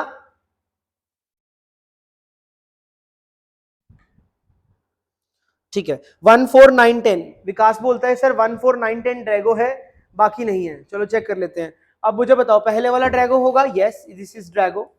ये वाला क्या हो जाएगा? Non Drago. ये वाला भी नॉन ड्रैगो। ये वाला ड्रैगो। ये वाला नॉन ड्रैगो। ये भी नॉन ड्रैगो। ये भी नॉन ड्रैगो। ये भी नॉन ड्रैगो। लास्ट वाला ड्रैगो और लास्ट वाला भी ड्रैगो। ठीक है, बिल्कुल सही जवाब दिया विकास ने कि सर 1 4 9 10 यह चारों ड्रैगो हैं, बाकी सब ड्रैगो नहीं है। आई होप आपको ड्रैगो की सारी कंडीशंस क्लियर हो गई हैं। बस ये 2 कंडीशंस का ध्यान रखना। Conditions, these are my conditions. Conditions, conditions, अगर ये दोनों कंडीशन साइमल्टेनियसली सेटिस्फाई हो रही हैं तो कंपाउंड को ड्रैगो बोल सकते हो, अदरवाइज ड्रैगो नहीं बोल सकते हो। ठीक है बच्चों, सो ये आई होप ये बात क्लियर हो गई होगी। कुछ भी नहीं था इसके अंदर तो, अरे बहुत आसान था, बोल दो। ठीक है, ओके जी। अब हम अगला टॉपिक कर रहे हैं, that is the number of bond angles. अब हम नंबर ऑफ बॉन्ड एंगल्स करेंगे। अब तक कोई डाउट है तो बताओ, नहीं तो मैं नंबर ऑफ बॉन्ड एंगल्स शुरुआत करूं आपके लिए। 1 4 7 10, संपर्क बोलता है कि 1 4 7 10। अरे भाई कैसे कैसे क्या करते हो तुम लोग, में तो समझ में नहीं आता। देखो ध्यान से, कैसे 7 कैसे हो जाएगा ड्रैगो? हद है, कैसे हो जाएगा तुम्हारा ये ड्रैगो? Cl भाई इलेक्ट्रोनेगेटिव एलिमेंट है, क्या वो मिक्सिंग करवा देगा? इसमें तो हाइब्रिडाइजेशन पॉसिबल है, सही है, ठीक है। अरे 1, 4, 9 और 10 ड्रैगो है, बाकी सब ड्रैगो नहीं है, बात ही खत्म, ठीक है भाई। Okay okay, let's move forward, forward चलते हैं बच्चों। चलो अगला जो मैं टॉपिक आपको करवाने जा रहा हूं उसको हम लोग कहते हैं नंबर ऑफ बॉन्ड एंगल्स। देखो बच्चों, नंबर ऑफ बॉन्ड एंगल्स मेरे को जब भी निकालना है तो सिंपल सा फॉर्मूला लगेगा, number of bond angles, bond angles, भाई कितने इसके अंदर एंगल्स हो जाएंगे, ठीक है। सिंपल सा फॉर्मूला लगाना है आपने, क्या लगाना है, n factorial divided by 2 factorial into n minus 2 factorial. क्या मतलब है इसका यहाँ पे? अब जो यहाँ पर जो मेरा n हो जाएगा, n हो जाएंगे मेरे कितने यहाँ पर साइड एटम्स लगे हुए हैं। चलो मैं इसको प्रूफ करके दिखाता हूं, ठीक है। यहाँ पर n क्या होता है बच्चों, n is the number of side atoms, ठीक है। चलो एक सिंपल सा ले लेते हैं, मान के चलो कि मैंने CH4 ले लिया, CH4 लिया मैंने, अभी CH4 की बात करता हूं तो वो इस तरीके का मॉलिक्यूल हो जाएगा, H H H H। अभी 2D में देखेंगे एकदम प्लेन टू प्लेन तो इसमें तो 4 ही एंगल दिख रहे हैं, 1 2 3 4, है ना, है ना। 2D में तो 4 ही दिख रहे हैं, पर रियल में 4 नहीं होते बच्चों, रियल में इसके अंदर कितने एंगल होते हैं, 6 बॉन्ड एंगल्स होते हैं इसके अंदर, 6 बॉन्ड एंगल्स। आपको जरूरत नहीं है, दिमाग लगाने की जरूरत नहीं है कि भाई कैसे 6 हैं, मतलब ऑब्वियसली बात है, जब आप 3D में देखोगे तो आपको 6 नजर आने लगेंगे, आप डायरेक्टली फॉर्मूला लगाओ, बात खत्म। अब मान के चलो हम यहाँ पे नंबर ऑफ बॉन्ड एंगल्स निकालने चले, नंबर ऑफ बॉन्ड एंगल्स निकाल के दिखाता हूं मैं, तो क्या हो जाएगा, this is equals to 4 factorial, अरे क्योंकि 4 हो जाएगा ना, 4 factorial upon 2 factorial into 2 factorial. समझ आ रही है बातें, ठीक है। अभी 4 फैक्टोरियल क्या हो जाएगा, this is 1 into 2 into 3 into 4, ये हो जाएगा, बोलो। और 2 फैक्टोरियल क्या होता है, 2 फैक्टोरियल क्या होता है, 2 नीचे वाला 4 हो जाएगा, तो यह जो 4 है मैं इस वाले 4 से काट दूं, यानी कि 2 इंटू 3 यानी कि 6 इसमें बॉन्ड एंगल्स आ जाएंगे। आपने हमेशा ये वाला फॉर्मूला यूज करना है, आपका आंसर कभी भी गलत नहीं आएगा, दावे के साथ कह सकता हूं मैं आपको, ठीक है बच्चों। चलो मुझे बताओ कि what is the number of bond angle in, what is the number of bond angles in PCl5, जल्दी बताओ आंसर फटाफट। PCl5 में कितने बॉन्ड एंगल होंगे, जल्दी से मुझे आंसर बता दो।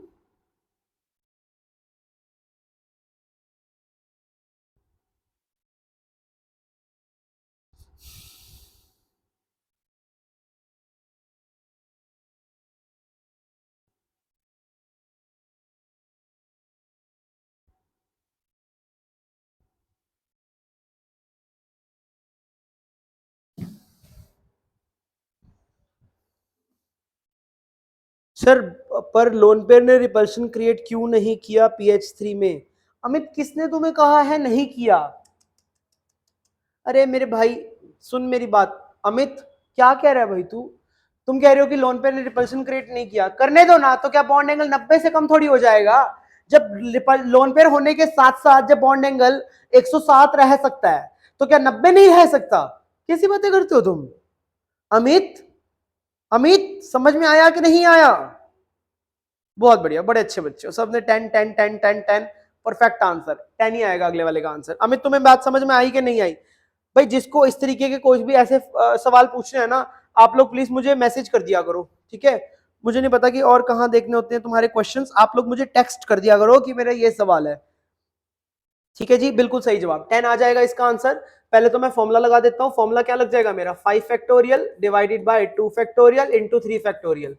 समझ आ गई बात? सॉल्व कर लेंगे, कैसे सॉल्व होएगा, 1 into 2 into 3 into 4 into 5 divided by 2 into 3, ये आ गया मेरे पास। जो चीजें कट रही है उनको काटो, कट पट के आंसर कितना बचेगा, आंसर बैठेगा 10।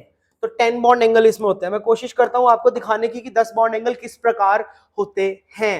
देखो अगर मैं PCl5 का मॉलिक्यूल लेता हूं, मैं आपको दिखाता हूं कि इसमें 10 बॉन्ड एंगल्स किस तरीके से होते हैं, ठीक है। ये छोटे छोटे टॉपिक्स ना बड़े काम के होते हैं, पता है आपको। 10 बॉन्ड एंगल मार्क करते हैं, चलो आ जाओ आ जाओ, करें फटाफट से करते हैं। पहली बात तो ये एक प्लेन में है, ठीक है। सबसे पहले तो 3 तो मुझे इसी में दिखाई देगा, ये एक, ये वाला 120, ये वाला 120, ये वाला 120, यानी कि इक्वेटोरियल प्लेन में 3 हो गए। समझ आ रही है बातें? अरे बोल दो भाई, ठीक है। इक्वेटोरियल प्लेन के 3 हो गए, ओके। अब दूसरा देखो, एक जो इक्वेटोरियल और एक्सियल के बीच में हो गया, ये 90 डिग्री का हो गया, एक 90 डिग्री का इसके साथ, एक 90 डिग्री का इसके साथ, और एक 90 डिग्री का इसके साथ। तो 3 तो हो गए। 3 एंगल कौन से हो गए? 120 डिग्री वाले, ठीक है। ऊपर की तरफ से 3 एंगल हो गए 90 डिग्री वाले, ऊपर की तरफ से, from upside, from upside, upside, ठीक है। उसके बाद आ जाओ अपना 3 हो गए 90 वाले, 3 90 डिग्री वाले हो गए from down side, from down side हो गए नीचे से। देखो नीचे वाला जो एक्सियल है वो इक्वेटोरियल के साथ बॉन्ड करता जाएगा ना, फ्रॉम डाउन साइड, ठीक है। और एक एंगल हो जाएगा इसमें, एक एंगल हो जाएगा अपना 180 वाला, 180 डिग्री किसमें? दो एक्सियल्स के अंदर, ये वाला एंगल, ठीक है ना। दो एक्सियल के बीच में जो मेरा एंगल होगा वो 180 डिग्री होगा, बिटवीन टू एक्सियल्स, बिटवीन टू एक्सियल्स। तो सारों को काउंट करते हैं, तो सारों को काउंट करके मेरे पास कितना आ गया? 3 3 3 9 और एक 10, 10 bond angles, 10 bond angles are possible. लेकिन अगर कोई बड़ी सी फिगर आ जाएगी तो तुम खेल नहीं खेलते रहोगे वहां पे, ये वाला तुम डायरेक्टली फॉर्मूला अप्लाई करोगे और अपने आंसर की तरफ पहुंच जाओगे, ठीक है बच्चों। समझ में आया कि नहीं आया? ठीक है। ये मैंने सारे के सारे बॉन्ड एंगल्स भी आपको मार्क करके दे दिए हैं, और मैं आपसे आशा करता हूं कि आप एग्जाम में खेल ना खेलें, आप कृपया करके वहां पर फॉर्मूले का इस्तेमाल करें, फॉर्मूले का इस्तेमाल करें और अपने आंसर की तरफ पहुंचें, ठीक है। ठीक बात है, फॉर्मूला का इस्तेमाल करो और आंसर की तरफ मूव ऑन करो, ठीक बच्चे। चलो ठीक है, चलो मैं शुरू करता हूं। अब मैं कहानी शुरू करने जा रहा हूं, देखो। हाँ जी बिल्कुल, let's move to the next topic. अगला टॉपिक सबसे प्यारा कॉन्सेप्ट है हमारा, that is the concept of hybridization, ठीक है। आज मैं आपको कंसेप्ट ऑफ हाइब्रिडाइजेशन समझा रहा हूं कि हाइब्रिडाइजेशन का कॉन्सेप्ट कैसे हमने किया, आओ देखते हैं, ठीक है। इसको हम लोग समझेंगे बहुत ही सिंपल तरीके से, late us understand it, okay. पहले मैं आपको इसके पीछे की स्टोरी बताता हूं, फिर मैं थोड़ा सा एक्सपेरिमेंटल भी बताऊंगा इसके साथ का, बट पहले स्टोरी सुन लेते हैं, ठीक है। ये बात कब की है? ये बात प्राचीन काल की बात है, एक बार की बात है। क्या हुआ था? कार्बन हुआ करता था, ठीक है। कार्बन की अगर मैं बात करता हूं तो कार्बन की इलेक्ट्रॉनिक कॉन्फ़िगरेशन क्या थी? 2s में 2 इलेक्ट्रॉन थे और 2p में भी 2 इलेक्ट्रॉन थे, इस तरीके से, ठीक है। समझ, ध्यान से सुनना मेरी बात, बहुत इंपॉर्टेंट बात है, बहुत ही प्यारी स्टोरी है, ठीक है। तो कार्बन के पास कौन गया? हाइड्रोजन गया, हाइड्रोजन गया, ठीक है। कार्बन को जाके बोला, अरे कार्बन आजा बॉन्ड करते हैं, आजा बॉन्ड बॉन्ड खेलें, क्योंकि बॉन्ड बनाएंगे तो हमारा सिस्टम का पोटेंशियल एनर्जी ड्रॉप हो जाएगा और हमको और तुमको स्टेबिलिटी मिलेगी। तो कार्बन ने कहा बात तो सही है भाई, बात तो बहुत अच्छी है, चलो आओ बॉन्ड बनाते हैं। तो कार्बन ने बोला लेकिन तुम एक काम करना, तुम एक मत आना, तुम 4 आना, क्योंकि मुझे 4 इलेक्ट्रॉन की जरूरत है, मेरा ऑक्टेट भी कंप्लीट हो जाएगा। तो हाइड्रोजन ने कहा ठीक है, हम लोग 4 आ जाएंगे। अब देखना, ध्यान से सुनना, ये जो मैंने बनाया कार्बन का, यह मैंने क्या किया? कार्बन का क्या बनाया मैंने? ग्राउंड स्टेट बनाया। ध्यान सुनते रहना, बहुत ही प्यारी कहानी है। यह मैंने कार्बन का ग्राउंड स्टेट बनाया। यह बगल से आए 4 हाइड्रोजन आए, कार्बन हाइड्रोजन इनको बोला कि चलो अब तुम अपना एक एक इलेक्ट्रॉन दो, हम भी तुम्हें एक एक इलेक्ट्रॉन देंगे, आओ मिलके बॉन्डिंग बॉन्डिंग करें, ठीक है। तो कार्बन कहता ठीक है आगे ले लो। तो बोला कि नहीं, हम लोग 4 हैं तो हम चाहते हैं कि हम लोग सब एक एक ऑर्बिटल तुम्हारा ऑक्यूपाई करें, तुम्हारे साथ बॉन्ड करें। तो हम चाहते हैं कि एटलीस्ट तुम्हारी हर एक ऑर्बिटल सिंगली ऑक्यूपाइड होनी चाहिए, हर एक ऑर्बिटल एटलीस्ट सिंगली ऑक्यूपाइड होनी चाहिए। तो कार्बन ने थोड़ा सा दिमाग लगाया और यहां से क्या हुआ? यहां से हुआ प्रमोशन हुआ बच्चों, यहां से हुआ promotion of one 2s electron into कौन सी ऑर्बिटल? Into 2p orbital. ठीक बात है, ठीक बात है कि नहीं है? ये वाला जो एक इलेक्ट्रॉन है जंप करके आगे चला गया, यानी कि ये बनी कार्बन की एक्साइटेड स्टेट, एक्साइटेड स्टेट बनी 2s, ठीक है। और यहां पर हमारे पास ये 3 इलेक्ट्रॉन आ गए, 2p वाले 3 इलेक्ट्रॉन आ गए, 1 2 3। अब 4 हाइड्रोजन ये सारा तमाशा होते हुए देख रहे थे, यह तमाशा होते हुए चारों के चारों हाइड्रोजन देख रहे थे। तो कार्बन ने बोला कि आ जाओ, अब आ जाओ, अब क्या दिक्कत है? अब तो मेरा सारा का सारा कंप्लीट हो चुका है, अब तुम आ जाओ, सब में एक एक इलेक्ट्रॉन है, तुम अपना एक एक इलेक्ट्रॉन इसमें डालो और आओ मेरे साथ कोवेलेंट बॉन्ड बनाओ। तो हाइड्रोजन ने कहा बात तो सही है। उसके बाद भी हाइड्रोजन बोलता ना, मैं नहीं आता, मैं नहीं आऊंगा अभी भी। तो कार्बन ने बोला भाई अब क्या तकलीफ है, अब तो बिल्कुल सही सेट है, सिस्टम बिल्कुल सेट हो गई। तो बात ये तो भाई एक सब में है, तो हम लोग तुम लोग आ जाओ हमारे साथ बॉन्ड करो। हाइड्रोजन बोलता है कि नहीं, हम अगर चारों आएंगे तो चारों सेम टू सेम एनवायरमेंट लेंगे। अब बच्चों रियलिटी में याद करो, जब मैं CH4 का मॉलिक्यूल देखता हूं, आओ आओ इसकी डीप कॉन्सेप्ट चलते हैं। जब मैं CH4 का मॉलिक्यूल देखता हूं तो तुम्हें अच्छा वाला पता है कि एक्सपेरिमेंटली अगर हम बात करें तो सारे के सारे जो CH बॉन्ड होते हैं, ऑल बॉन्ड लेंथ बराबर, ऑल बॉन्ड लेंथ सेम, सारे की बॉन्ड लेंथ सेम होती है, बॉन्ड स्ट्रेंथ सेम, और सारे के सारे की जो बॉन्ड स्ट्रेंथ होती है वो भी सेम होती है। समझे कि नहीं समझे? तो इसका साफ साफ मतलब है कि सब में जो एनवायरमेंट मिला होगा वो कैसा मिला होगा? सेम। यही बात हाइड्रोजन ने कार्बन को समझाई कि भाई हम तो हमेशा सेम एनवायरमेंट में ही जाते हैं, तो तुम पहले कुछ इस तरीके से सेटिंग करो कि तुम्हारा एनवायरमेंट सेम टू सेम हो जाए। तो फिर कार्बन ने यहां पे अपना दिमाग लगाया और इन अपनी एटॉमिक ऑर्बिटल्स को उठा के आपस में किया मिक्स और रीडिस्ट्रीब्यूट किया अपनी एनर्जीज को, और इन चारों ऑर्बिटल्स को मिक्स करके कार्बन ने अपनी एक्साइटेड स्टेट में ही बनाई। इन चारों को मिक्स करके इस तरीके से 4 ऑर्बिटल्स बिल्कुल बराबर एनर्जी की, और इनका नाम रखा sp3 sp3 sp3 और sp3, और चारों में दिया एक एक एक एक इलेक्ट्रॉन। अब हाइड्रोजन को कोई तकलीफ नहीं है, अब हाइड्रोजन मस्त आएगा और अपना एक एक इलेक्ट्रॉन इसके साथ डालेगा और बॉन्डिंग बनाएगा।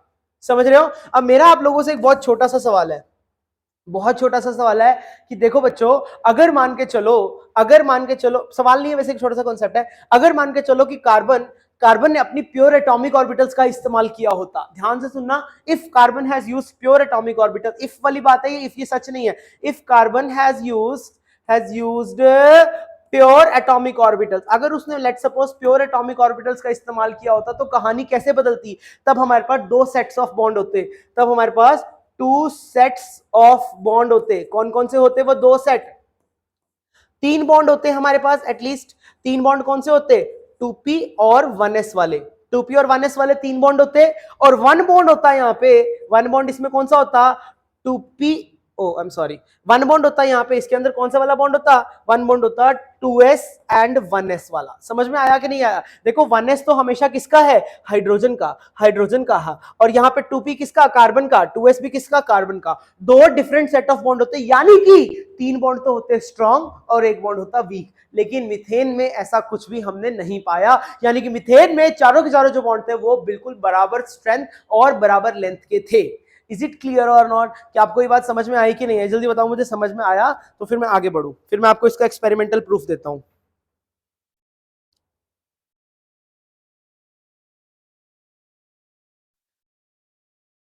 बिल्कुल, हाइब्रिडाइजेशन तो अभी कुछ बताए, अरे भैया रुको तो सही, सब्र करो। हाइब्रिडाइजेशन से ज्योमेट्री नहीं मिला है, ज्योमेट्री तो बस वो है, वो उसका स्टेबल फॉर्म है, उसके बिहाफ पे हमने हाइब्रिडाइजेशन बताई है।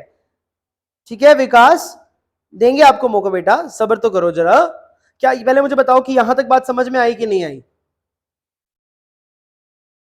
हाँ बिल्कुल, ज्योमेट्री जो है वो हमें एनर्जी के बेसिस पे पता चली, हाइब्रिडाइजेशन तो हमने उसके बिहाफ पे डिराइव किया है। हाइब्रिडाइजेशन एक थ्योरेटिकल कॉन्सेप्ट है, geometry is something totally experimental. Okay ठीक है, आई होप ये बात समझ में आ गई होगी। बोलो बच्चों, क्लियर है कि नहीं है? कुछ राइट मत करो विकास तुम, बाकी लोग मुझे बता दो कि इज इट क्लियर और नॉट। यस सर क्लियर, चलो ठीक है, क्लियर है तो बहुत अच्छी बात है। ठीक है, अब सुनते हैं। चलो ये तो कहानी समझ में आ गई हमको, ये तो पता चल गया कि भाई यहाँ पे जो कार्बन है वो अपनी ऑर्बिटल्स को मिक्स करेगा। सुनते रहना ध्यान से, अभी बात खत्म नहीं हुई है, अभी बात खत्म नहीं हुई है। अब यहाँ पे मैं अंदर चलता हूं, अब मैं डीपर कंसेप्ट ऑफ यहाँ पे हाइब्रिडाइजेशन को यहाँ पे शुरू करने जा रहा हूं। देखो बच्चों, अगर मान के चलो मैं हाइब्रिडाइजेशन की यहां पर बात कर रहा हूं तो कार्बन की ही बात करता हूं। लेट्स सपोज मैं मीथेन मॉलिक्यूल की बात करता हूं। अब देखो मीथेन का जो मॉलिक्यूल है उसमें ये सारी पॉसिबिलिटी थी। मान के चलो मीथेन का एक मॉलिक्यूल मैंने ऐसे बना लिया, यानी कि टेट्राहेड्रल बना लिया। अगला मॉलिक्यूल मैंने मीथेन का कैसा बना लिया? ऐसा बना लिया, मतलब कि स्क्वायर प्लेनर बना लिया। देखो ये कुछ भी हो सकता था, अभी मैं सारी के सारी पॉसिबिलिटीज को यहाँ पे चेक कर रहा हूं। और अगली मैंने पॉसिबिलिटी बना ली यहाँ पर कि मीथेन के मॉलिक्यूल को मैंने इस तरीके से स्क्वायर पिरामिड शेप बना लिया। This is my square pyramid shape, ध्यान से देखना, this is very very important. Something like this, इस तरीके की शेप मैंने बना लिया। अब इसमें अगर मैं बात करता हूं तो इसके अंदर मैंने क्या पाया, आओ देखें इसके अंदर मैंने क्या पाया। जब मैं इसकी बात करूं तो ये मेरे पास टेट्राहेड्रल है। मुझे कैसे पता चला कि मीथेन का जो शेप है वो टेट्राहेड्रल ही है और स्क्वायर प्लेनर नहीं है? स्क्वायर प्लेनर नहीं है और स्क्वायर पिरामिडल नहीं है, मुझे कैसे पता चला? स्क्वायर पिरामिडल भी नहीं है। इसके पीछे की क्या स्टोरी थी? तो मैंने क्या किया बच्चों, यहाँ पे एक मैंने बहुत ही सिंपल सा कॉन्सेप्ट किया। ये वाला जो प्रूफ था ये 1883 में दिया गया था। ये जो प्रूफ है ना जो मैं आपको सिखाने जा रहा हूं, दिस वाज गिवन इन 1883 और ये दिया था proof with the help of isomers के बिहाफ पे हमने ये प्रूफ दिया था। तो हमने क्या किया बच्चों कि ये जो मेरा मीथेन का मॉलिक्यूल था ना CH4, इसके अंदर मैंने क्लोरीनेशन करवा दिया, Cl2H डाल के मैंने इसके अंदर डाइक्लोरीनेशन करवा दिया। जब मैंने इसका डाइक्लोरीनेशन करवाया तो बना मेरा CHCl2, और जब मेरा ये जो CHCl2 बन रहा था इसका इकलौता 1 आइसोमर ऑब्टेन हुआ। कितने आइसोमर्स ऑब्टेन हुए? 1 आइसोमर्स ऑब्टेन हुए। ठीक है, अब इसका क्या मतलब है? 1 आइसोमर ऑब्टेन होने का क्या मतलब है, उसी से सारी की सारी कहानी तुम्हें पता चलेगा। ये जो 1 आइसोमर ऑब्टेन है, this is detected by the instrument, this is detected by instrument. इसको हमने इंस्ट्रूमेंट से डिटेक्ट किया था कि एक ही, ये मैंने इंस्ट्रूमेंट से डिटेक्ट किया था कि एक ही आइसोमर डिटेक्ट हो रहा है। अब मान के चलो कि मैं इन सब में अगर क्लोरीन लगा के इसके आइसोमर्स बनाने की कोशिश करता हूं, तो जब मेरा टेट्राहेड्रल होगा, तो टेट्राहेड्रल के केस में अगर मैं कहीं पर भी दो दो क्लोरीन लगा देता हूं, लेट्स सपोज मैंने यहां और यहां लगा दिया, तो एक ही तो आइसोमर पॉसिबल होगा। क्लोरीन को चाहे मैं यहां शिफ्ट कर दूं चाहे मैं यहां शिफ्ट कर दूं, यानी कि ओनली 1 आइसोमर इज पॉसिबल, सिर्फ और सिर्फ एक ही आइसोमर पॉसिबल है। बट अगर बाई चांस मान के चलो शेप मैंने मानी होती स्क्वायर प्लेनर, तो स्क्वायर प्लेनर में कितने आइसोमर्स बनते? वह बनते हमारे Cl, C, Cl, H और H, यानी कि एक तो बनता मेरा ट्रांस बनता, अरे हाँ या ना, और दूसरा आइसोमर बनता मेरा सिस बनता। तो यानी कि 2 डिफरेंट आइसोमर्स यहां पे बनने की संभावना थी। अगर बाय चांस कभी CH4 हमारा स्क्वायर प्लेनर होता तो 2 आइसोमर्स बनते, लेकिन आइसोमर एक ही बन रहा था एक्सपेरिमेंटली, तो यानी कि हमारा ये टेट्राहेड्रल था। बेशक तुम स्क्वायर पिरामिडल में भी देख लो, अगर मैं स्क्वायर पिरामिडल की बात करता हूं, तो स्क्वायर पिरामिडल के केस में भी आप Cl को अलग अलग जगह पे लगा के देख लीजिए, इसमें भी हमारे पास बच्चों 2 आइसोमर्स जो थे वो पॉसिबल आ रहे थे। बोलो भाई, बात समझ में आई कि नहीं आई? अब यानी कि अगर एक आइसोमर बन रहा है तो डेफिनेट बात है कि भाई जो मीथेन है उसका जो रियल में स्ट्रक्चर है वो टेट्राहेड्रल है। ठीक है, उसके बाद हमने बोला कि टेट्राहेड्रल के बिहाफ पे हमने बताया कि इसकी जो हाइब्रिडाइजेशन आएगी वो sp3 आएगी, वो बात की बात है। ठीक है, अब मैं आपको यहाँ पे एक क्वेश्चन लिख के दे रहा हूं, मुझे बताना इसका आंसर क्या हो सकता है। देखो क्वेश्चन यहाँ पे क्या दे रहा हूं मैं, देखना ध्यान से। So this is the question. Tell me the answer of this question. Question था मेरा क्या? Hybridization can be detected by, hybridization can be detected by, A option is X-ray, B option is NMR, C option is X-ray and NMR, and D option is none of the above. जल्दी बताओ मुझे इसका क्या answer आना चाहिए, फटाफट से answer बोलो बच्चों, टेल मी क्या आंसर आना चाहिए।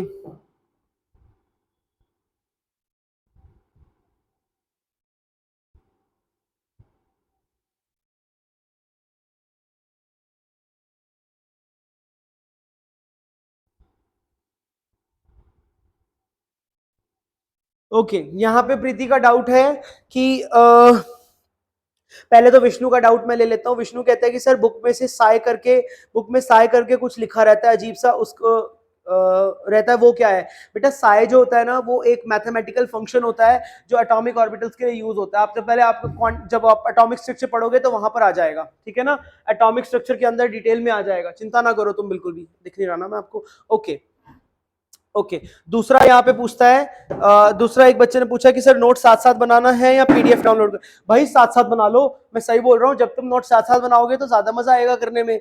पीडीएफ तो ऐसी के पड़ी रह जाएंगी, फिर तुमने वो कभी नहीं पढ़नी है। ओके जी, वाह भाई वाह, वाह भाई वाह, मजा ही आ गया। तो यहाँ पे बच्चे मेरे को आंसर कर रहे हैं कि hybridization can be detected by NMR. शाबाश शाबाश। कोई बोल रहा है C, NMR and X-ray both. बहुत ही बढ़िया, कमाल कर दिया तुम लोगों ने तो, बहुत ही तेज दिमाग के लोग हो तुम, सबके सब बेवकूफ हो यहाँ पे तुम लोग। नन ऑफ दीज आएगा इसका आंसर। हाइब्रिडाइजेशन मेरे भाई थियोरेटिकल कॉन्सेप्ट है, उसको मैं किसी भी इंस्ट्रूमेंट से डिटेक्ट नहीं करता हूं, ये आया हुआ क्वेश्चन है। This is not any experimental observation, यह एक थियोरेटिकल कॉन्सेप्ट है पूरा का पूरा। क्या करते हो तुम लोग भाई, what is this?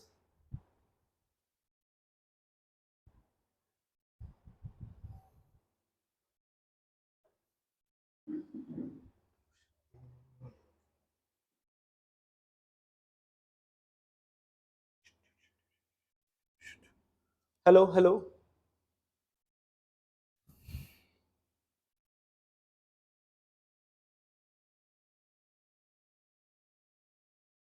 Hello, am I audible? Hello, I think video pause हो गया। हेलो हेलो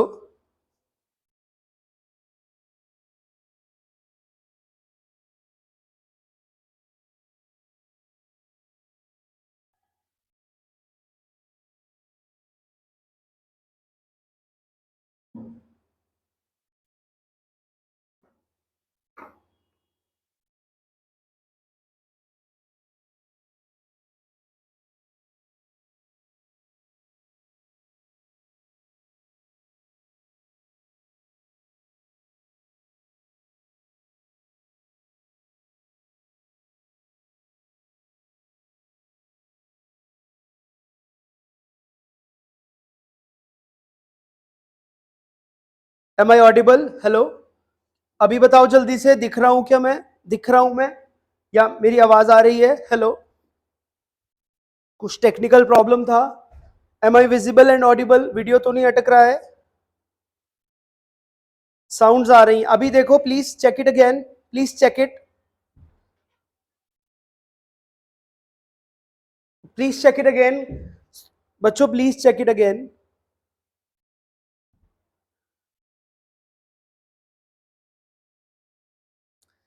अभी वीडियो चल रहा है क्या?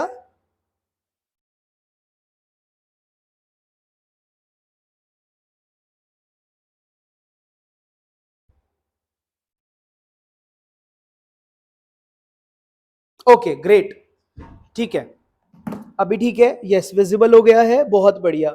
सो आई होप आपको ये बात समझ में आएगा, ठीक है? ठीक है जी। सो प्लीज यहाँ पे गलती ना करो, ये जो एनएमआर है इससे ज्योमेट्री वगैरह सब पता चलेगा, बात की बातें ये सब, but hybridization is a theoretical concept, वो एनएमआर के थ्रू पता नहीं चलेगा, ठीक है?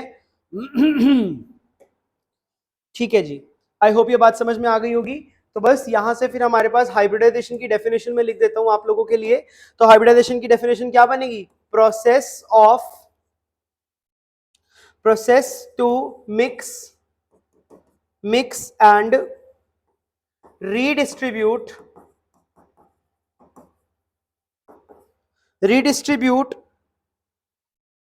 different process to mix and redistribute energies of different atomic orbitals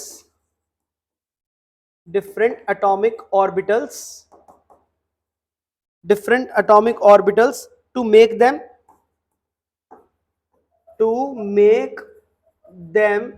identical to make them identical in shape and energy, ताकि वो एनर्जी में और शेप में एकदम आइडेंटिकल हो जाएं। ठीक है भाई, आई होप ये सारी की सारी कहानी समझ में आ गई होगी। सो मूविंग अहेड, इतनी बातें समझ में आ गई आप लोगों को कि कैसे हमें पता चला कि हाइब्रिडाइजेशन क्या है और CH4 जो है वो टेट्राहेड्रल ही क्यों है।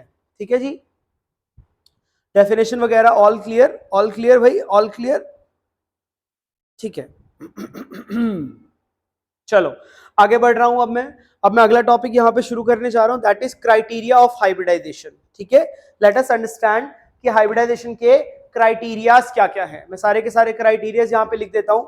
सबसे पहले इट इज, लिख लो आप साथ साथ लिख लो, इट इज अ हाइपोथेटिकल, मनगढ़ंत। हाइपोथेटिकल का मतलब है मनगढ़ंत, it is a hypothetical phenomena. आप साथ साथ लिखोगे तो ज्यादा अच्छा है, it is a hypothetical phenomena. ठीक है, it can't be proved, it can't be proved, इसको प्रूव नहीं किया जा सकता, it can't be proved by by any experiment, कोई भी एक्सपेरिमेंट कर लो, हाइब्रिडाइजेशन का कोई एक्सपेरिमेंटल प्रूफ नहीं है। नंबर 2, न्यूली फॉर्म्ड ऑर्बिटल्स, जो नए ऑर्बिटल्स बनेंगे, newly formed orbitals are called, उनको क्या बोलूंगा मैं, आर कॉल्ड हाइब्रिड ऑर्बिटल्स, उनको नाम रखा जाएगा हाइब्रिड ऑर्बिटल्स। Very important. तीसरी बात, तीसरी मोस्ट इंपॉर्टेंट बात, number of hybrid orbitals, HO, HO बोलूंगा मैं, हाइब्रिड ऑर्बिटल्स को हम लोग एचओ बोलेंगे, ठीक है। Number of HO is always equals to number of participating AO, जितनी एओ पार्टिसिपेट करेंगी उतनी ही हो जाएंगी। चौथा, they all HOs are, all HOs are identical, ये सब के सब आइडेंटिकल होती हैं, ठीक है। आई होप ये बातें समझ में आ गई होंगी, ठीक है। These are the criteria of hybridization, I hope this is clear to you, ठीक है जी। अब क्राइटेरिया ऑफ हाइब्रिडाइजेशन के बाद अब अगला टॉपिक हम लोग यहां पे देखेंगे, types of hybridization. Types of hybridization, मोटे तौर पे दो तरह की हाइब्रिडाइजेशन हम लोग एनकाउंटर करते हैं। कौन कौन सी? एक को बोलते हैं हम लोग इक्विवेलेंट, इक्विवेलेंट, और दूसरे को बोलते हैं हम लोग नॉन इक्विवेलेंट।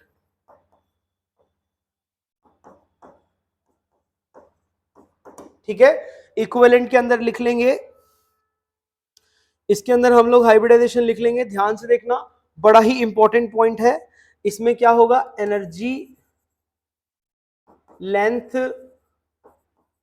एंगल, सब all are same, all are same, ये सारे के सारे पैरामीटर सेम हो जाएंगे।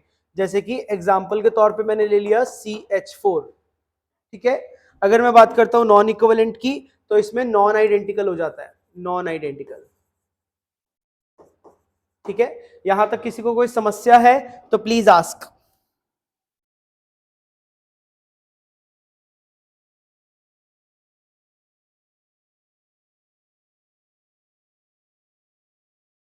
हाँ संदीप, मैं आज ही अपलोड कर दूंगा बेटा, आज ही कर देता हूं, आज ही कर दूंगा, पक्का कर दूंगा, बस डोंट वरी।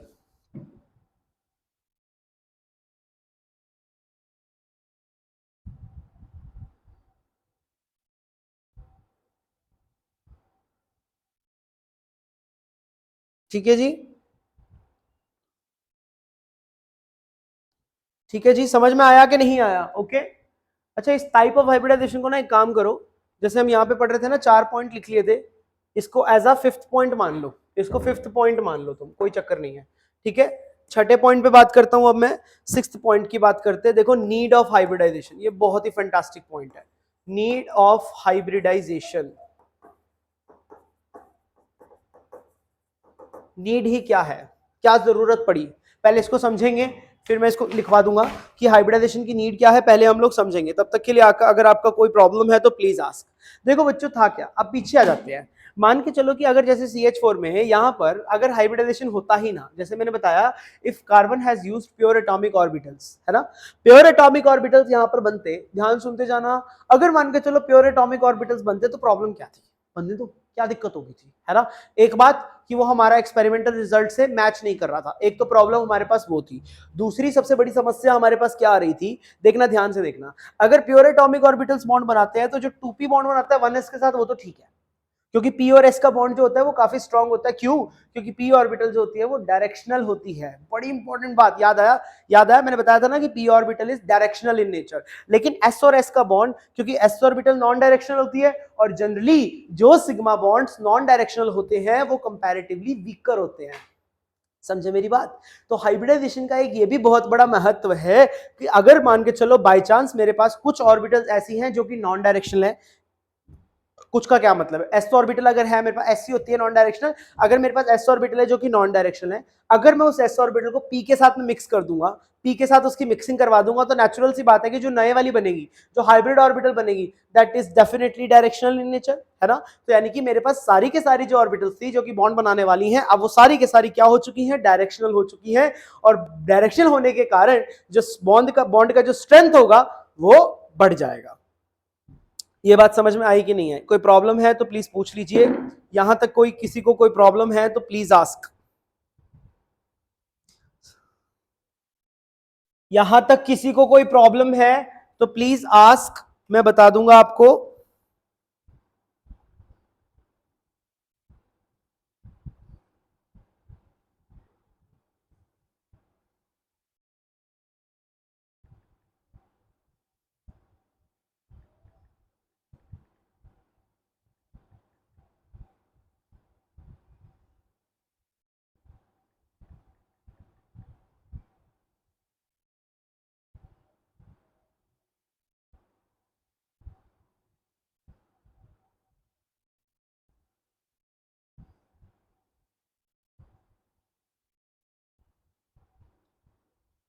ठीक है, एक सेकंड पानी पी लूं फिर स्टार्ट करते हैं।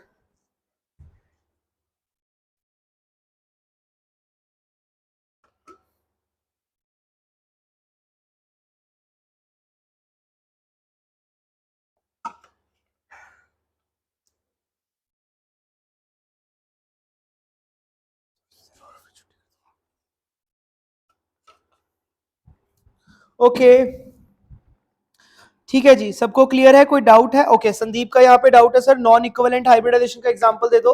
अरे भैया कितनी बार दूं तुमको मैं नॉन इक्विवेलेंट हाइब्रिडाइजेशन का एग्जांपल? पहले भी बताया था मैंने एक बारी। जैसे कि sp3d जो होता है, sp3d टूटा हुआ होता है दो हिस्सों में, याद आया? दो टाइप में टूटा होता है, that is sp2 plus pd। Non equivalent ही तो रहेगा ना, यानी कि जो s कैरेक्टर है वो अलग अलग डिस्ट्रीब्यूटेड होगा, different distribution of s character in orbitals में अलग अलग डिस्ट्रीब्यूट होगा, ठीक है, इन हाइब्रिड ऑर्बिटल्स। ओके जी, ठीक है। तो अब लास्ट अगला पॉइंट हम लिख देते हैं, दैट इज ये वाला पॉइंट, नीड ऑफ हाइब्रिडाइजेशन। तो नीड ऑफ हाइब्रिडाइजेशन में क्या लिखना है आपने? सिंपल सी बात है कि अगर मान के चलो एक s ऑर्बिटल जो है अगर वो नॉन डायरेक्शनल है और अगर एक p ऑर्बिटल है जो कि डायरेक्शनल है, तो अगर मैं इन दोनों को मिक्स करता हूं तो वह इस तरीके से कुछ हाइब्रिडाइज्ड ऑर्बिटल बन जाएगी, ठीक है। इस हाइब्रिडाइज्ड ऑर्बिटल में एक लोब बड़ा हो जाता है, एक लोब छोटा हो जाता है, और ये भी डायरेक्शनल ही होता है। This is also directional. यह मेरी हाइब्रिड ऑर्बिटल है, यह मेरी ये वाली क्या है? एटॉमिक ऑर्बिटल, यह वाली भी एटॉमिक ऑर्बिटल। आई होप ये बात समझ में आ गई होगी। बोलो बच्चों हाँ के ना? ये छठा पॉइंट क्लियर है आप लोगों को? So what can I say, that sixth point में कंटिन्यू कर रहा हूं,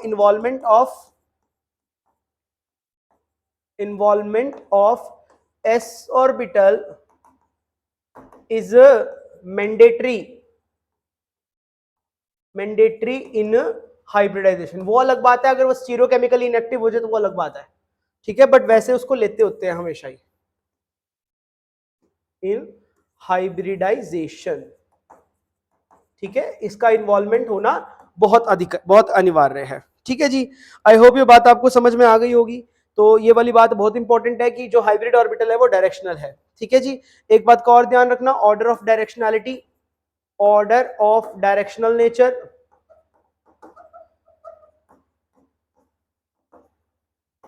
एटॉमिक ऑर्बिटल, यानी कि जो एटॉमिक ऑर्बिटल होती है वो ज्यादा डायरेक्शनल होती है हाइब्रिड ऑर्बिटल के मुकाबले, पी वाली।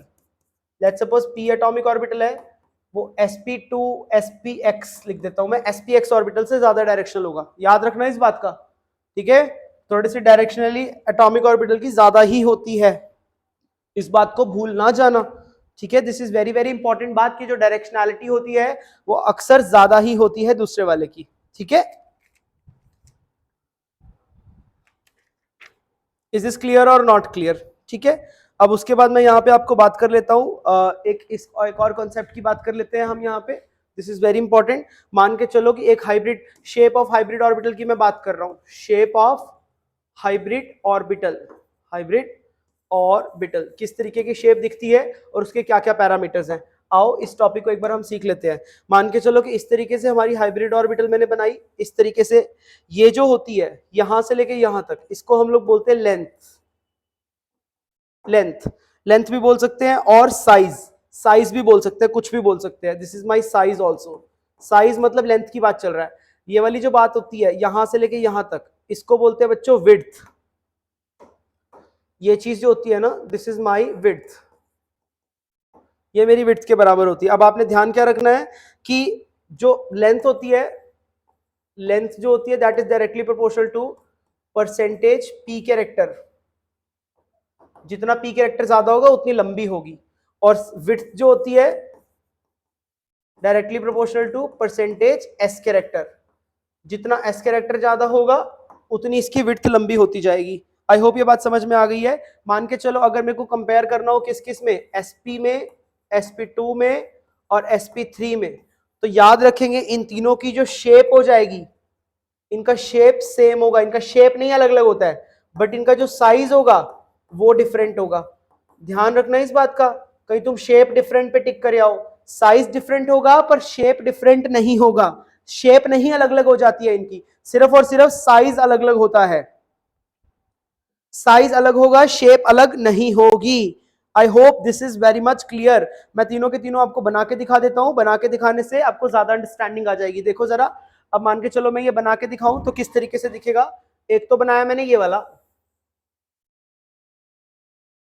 एक बनाया मैंने ये वाला। आई थिंक तुम समझ ही गए होंगे किसका क्या मतलब है। ये जो पहले वाली हो जाएगी, ये हो जाएगी मेरी एसपी, ये हो जाएगी sp2, ये जाएगी sp3। ठीक है, मैं यहाँ पे लिख देता हूं मेरी s परसेंटेज पहले वाले में 50 है और p परसेंटेज भी 50 है। अगले वाले में s परसेंट है 33.3, इसमें p है 66.6, इसमें s है 25, इसमें p है 75। ठीक है, ये टेबल्स आप बना लीजिए, काम आएगा आपके, ये देख लो। ठीक है जी, ये मेरी HO है, ये मेरी उसकी शेप है। देखो सबका शेप सेम है, मछली की तरह ही दिख रही है सारी के सारी, बस मछली का साइज छोटा बड़ा होता जा रहा है जैसे जैसे साइज बढ़ेगा। ठीक है,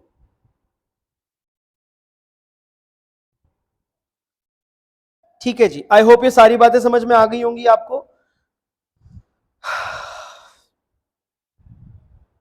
ठीक है,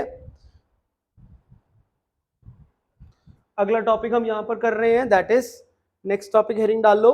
अगला टॉपिक है हमारे पास angle between, this is also important, angle between, ये बहुत इंपॉर्टेंट है, angle between hybrid orbitals for SPN type. ये खाली एसपीएन टाइप के लिए है, ये बात याद रखना, not for ESPN DM type, इस टाइप के लिए वैलिड नहीं है। इसके लिए नहीं मैं बता रहा हूं, खाली मैं एसपीएन के लिए बता रहा हूं। इसका कैसे करेंगे हम लोग बच्चों, फॉर्मूला क्या होता है, cos theta is equals to s upon s minus 100। Very very important, ये फॉर्मूला आप लिख लीजिए अपनी कॉपीज में, ये वाला क्वेश्चन बहुत ही ज्यादा इंपॉर्टेंट है। ठीक है, क्लियर हुआ। यहां पर मेरा s का मतलब क्या हो जाएगा, s परसेंटेज का मतलब क्या होगा, सॉरी s का मतलब, s परसेंटेज का मतलब s है, और याद रखना s प्लस p की वैल्यू आपने हमेशा 100 माननी है। ओके जी, तो मतलब इससे हमने डेराइव क्या किया कि theta is directly proportional to percentage S character. जितना ज्यादा एस कैरेक्टर बढ़ता जाएगा उतना इनके बीच में बॉन्ड एंगल बढ़ता चला जाएगा। ठीक बात है, तो मैं इसके साथ के कुछ एग्जांपल्स आपको सिखा देता हूं, देख लो, ध्यान से देखना, वेरी वेरी इंपॉर्टेंट है ये वाली चीज। ठीक है, अब एक और चीज होता है यहाँ पे, मान के चलो कभी भी मैंने लिखा SPI लिखा, ये जो I होता है मेरे पास, SPI जो होता है, यहां पर I को हम लोग कहते हैं hybridization index.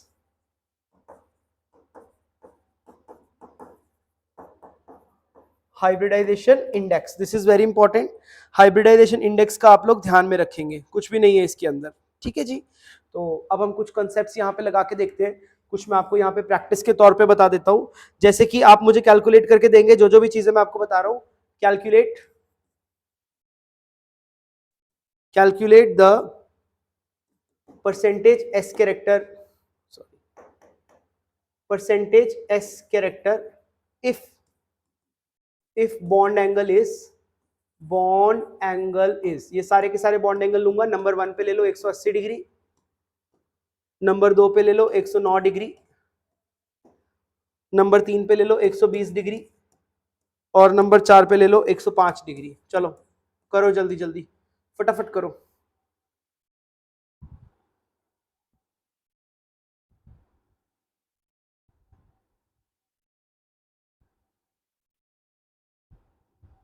Do it please, please do it, please do it, please do it, जल्दी जल्दी करो। सब में मुझे परसेंटेज एस कैरेक्टर निकाल के दो, हरी आप।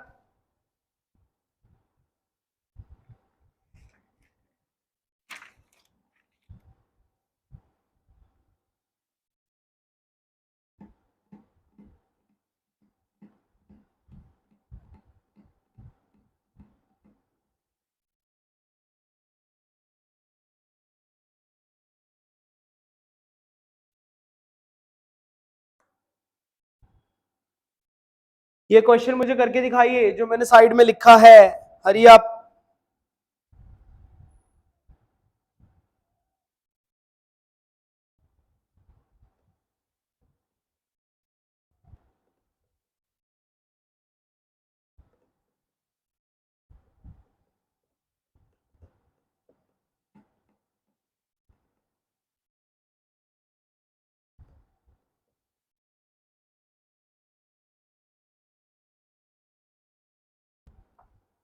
ठीक है, शाबाश, जल्दी जल्दी करो।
ओके, आई होप आप लोगों ने कर लिया होगा। यस प्रीति, कैलकुलेटर यूज करना होगा बेटा, कैलकुलेटर के बिना आप मुश्किल हो जाएगा करना आप लोगों के लिए, क्योंकि आप कॉस इनवर्स कैसे लेोगे अदरवाइज।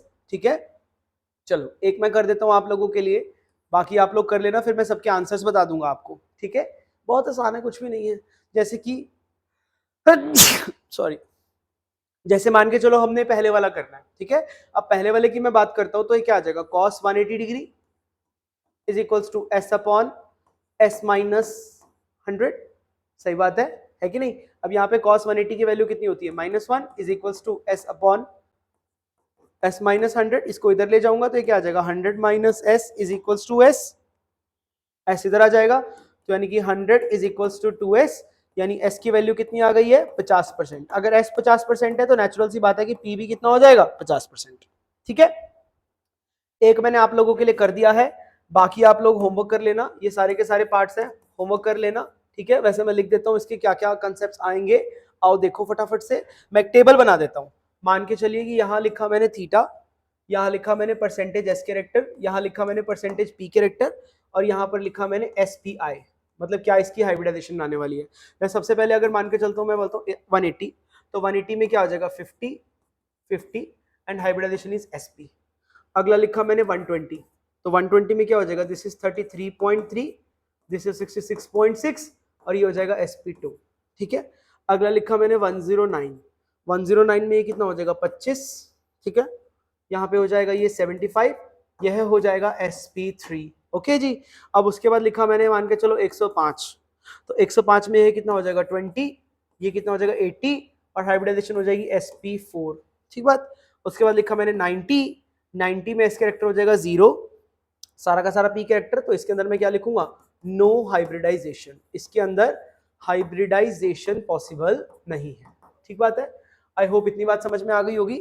इतनी बात के बाद ना मैं यहाँ पे जो 105 वाला केस है ना, ये थोड़ा सा डिस्कस करना चाहता हूँ, क्योंकि मुझे ये केस थोड़ा सा इंटरेस्टिंग सा लग रहा है। आओ मैं इस केस को थोड़ा डिटेल में एक बार डिस्कस कर लेता हूँ। ये लो, ये टेबल में मैंने इसको बंद कर दिया, समथिंग लाइक दिस। ठीक है, अब मान के चलो मैं यहाँ पे बात करने वाला हूँ स्ट्रक्चर ऑफ वाटर की। बहुत ही इंटरेस्टिंग केस है। आओ एक बार हम स्ट्रक्चर ऑफ H2O देख लेते हैं। H2O में आपको याद है, आपने छोटी क्लासेस में पढ़ा कि O इस तरीके से रहेगा, यहाँ पर एक लोन पेयर होता है, यहाँ पर एक लोन पेयर होता है, एक हाइड्रोजन, यहाँ पे एक, और इनके बीच में because of the lone pair repulsion, ये रिपल्शन कॉज करते हैं।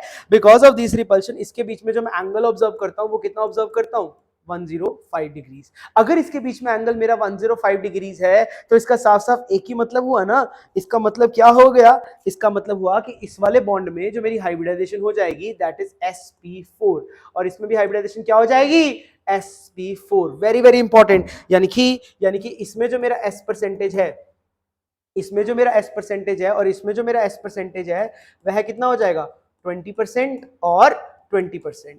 ठीक है, यानी कि जो ऊपर लोन पेयर्स हैं इसके अंदर अगर मैं s परसेंटेज की बात करूं तो वो कितना हो जाएगा, 30%। इस वाले के अंदर भी s परसेंट की बात करूं तो वो भी हो जाएगा 30%। यानी कि लोन पेयर्स में परसेंटेज हमारी s की ज्यादा हो गई। अगर लोन पेयर में s मेरा, तो मैं यहां पर लोन पेयर की बात कर रहा हूं for oxygen and lone pair. अगर मैं बात करूं तो मुझे साफ दिखाई दे रहा है कि परसेंटेज ऑफ s कितना आ रहा है यहाँ पे, 30%। तो परसेंटेज ऑफ p कितना आ जाएगा, 70%। तो उस हिसाब से यहां पर जो लोन पेयर की हाइब्रिडाइजेशन बैठती है that is sp2.3। Very very important, sp2.3 hybridization बैठती है। मान के चलो कि एग्जाम में आपको इस तरीके से क्वेश्चन मिल जाता है। अगर लेट्स सपोज एग्जाम में क्वेश्चन मिलता है, क्वेश्चन क्या आया हुआ है एग्जाम में, वो अगर हमसे बोलता है कि what is the hybridization of OH bond, सिर्फ OH बॉन्ड की अगर मैं मांग रहा हूं, OH बॉन्ड इन H2O, तो इसकी हाइब्रिडाइजेशन क्या हो जाएगी, that is sp4। Very important. Next question अगर मेरे से बोलता है कि what is the hybridization of O lone pair, O और लोन पेयर की मांग रहा हूं मैं, O लोन पेयर बॉन्ड, ठीक है, इन वाटर, तो कितना हो जाएगा, that is S2.3, sp2.3।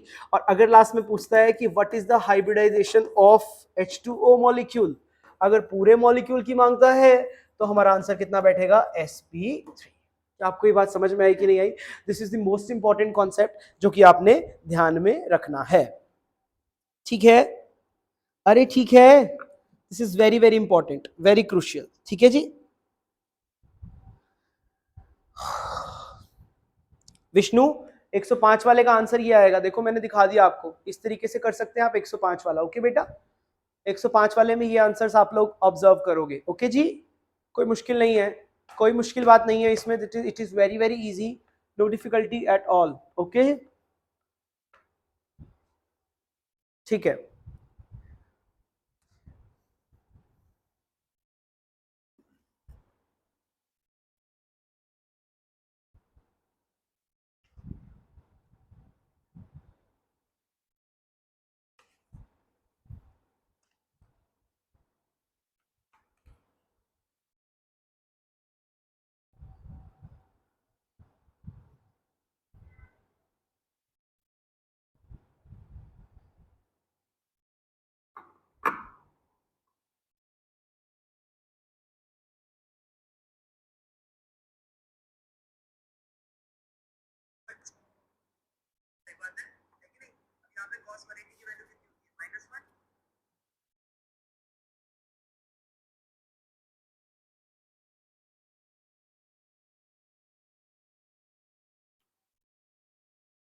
Okay, यहां पर आप लोगों को डाउट है, चलिए मैं एक बार आपके डाउट फिर से क्लियर कर देता हूं। आइए ध्यान से सुनिए। यहां पर बोलता है कि ज्ञानेंद्र बोल रहा है, फिर से समझा दीजिए। मैं फिर से बता देता हूं ज्ञानेंद्र सर, लोन पेयर का 30% हाउ, देखो ना बेटा, लोन परसेंट का 30% किस तरीके से आया। अब यहां पर मुझे साफ साफ दिखाई दे रहा है कि यहां पर एस परसेंटेज एक वाले के पास कितनी आ जाएगी, 20%, दूसरे वाले बॉन्ड पेयर में भी 20%, तो बच गया 40। यानी कि सारा का सारा जो एस कैरेक्टर है वो 40% जो एस कैरेक्टर है वो तो बॉन्ड पेयर्स में डिस्ट्रीब्यूट हो गया। समझ रहे हो, वो बॉन्ड पेयर्स में डिस्ट्रीब्यूट है, यानी कि लोन पेयर्स के पास कितने परसेंट एस कैरेक्टर गया, 30%, सॉरी 60%। अब दो लोन पेयर है तो मैंने आधा आधा बांट दिया, तो वो मैंने 30-30% डाल दिया। समझ आया?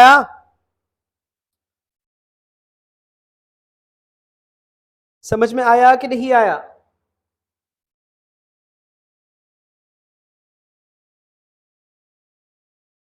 ठीक है, ओके जी। प्रीति नहीं बेटा, sp2 क्यों हो जाएगा, ये तो sp3 हो जाएगा ना, टोटल वाटर तो sp3 हो जाएगा। अब देखो यहाँ पे एक और जने का डाउट है कि सर आई कैसे निकालते हैं, तो आपसी आई निकालना बहुत इजी है। देखो यहाँ पे परसेंटेज क्या बैठेगा, S30 P70, एक काम करता हूं, मैं दोनों को 30 से डिवाइड कर देता हूं, तो ये तो S तो 1 हो जाएगा और P हो जाएगा 7/3, तो यही तो आ जाएगा ना 2.3, ऐसे आया, समझे कि नहीं?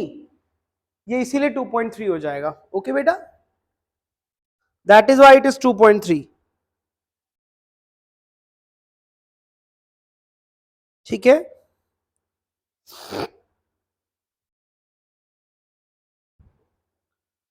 ओके जी, समझ में आया आपको आई कैसे निकाल रहा हूं मैं?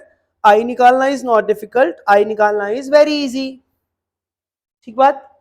उसके बाद मैंने आपको ये कॉन्सेप्ट सिखाया कि यानी कि अब मैं टोटालिटी में बोलूं तो हाइब्रिडाइजेशन ऑफ OH बॉन्ड कितना आ जाएगा, दैट इज OH बॉन्ड की अगर मैं हाइब्रिडाइजेशन की केवल बात करूं तो वह आ जाएगा sp4, लोन पेयर और O की बात करूं तो आ जाएगा sp2.3, और ओवरऑल मॉलिक्यूल की बात करूं तो वो आ जाएगा sp3।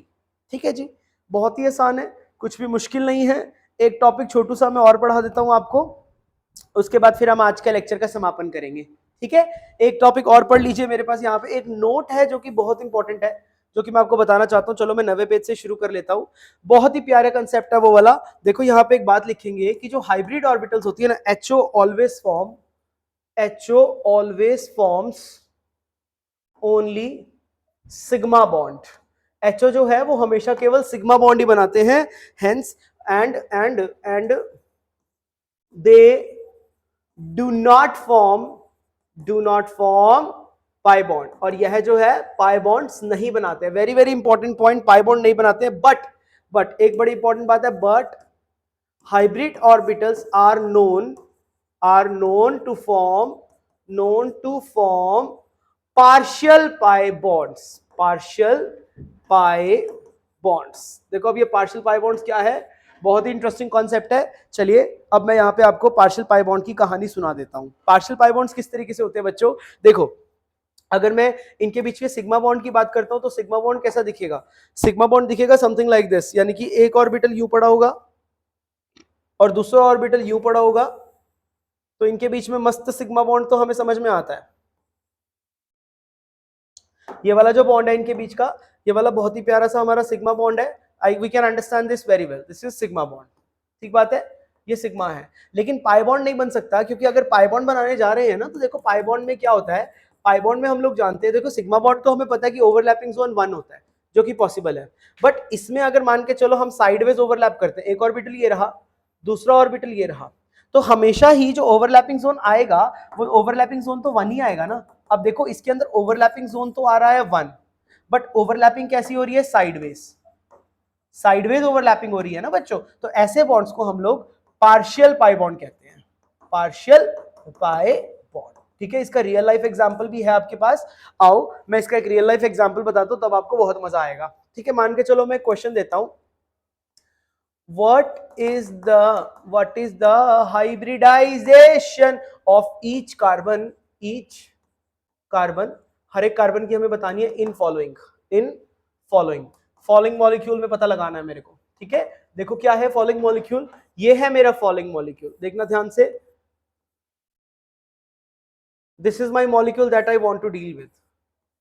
क्या बोलते हैं इसको, व्हाट इज दिस, क्या बनाया मैंने, ये क्या बनाया मैंने, जल्दी बता दो फटाफट से प्यारे बच्चों, व्हाट इज दिस, ये मैंने क्या बनाया है, what is this,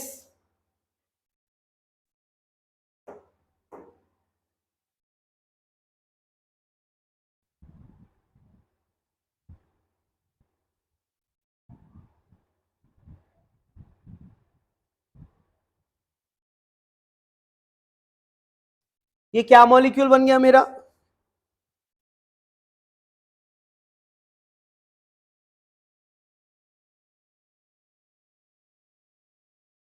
okay benzene बन गया है ना। अब बेंजाइन में हाइब्रिडाइजेशन मार्क करें तो यह तो दिखाई दे रहा है sp2, ये भी मेरा sp2, ये भी मेरा sp2, ये भी मेरा sp2। जरा मुझे इस कार्बन की और इस कार्बन की हाइब्रिडाइजेशन बोल के बताओ क्या हो जाएगा, इसकी और इसकी हाइब्रिडाइजेशन क्या होगी।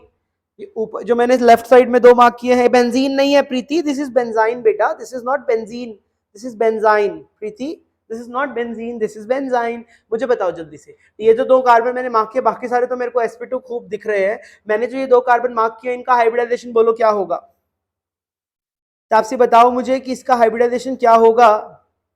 विष्णु कहता है कि सर इन चारों का तो होगा sp2 sp2 sp2 sp2 और इन दोनों का होगा sp और sp।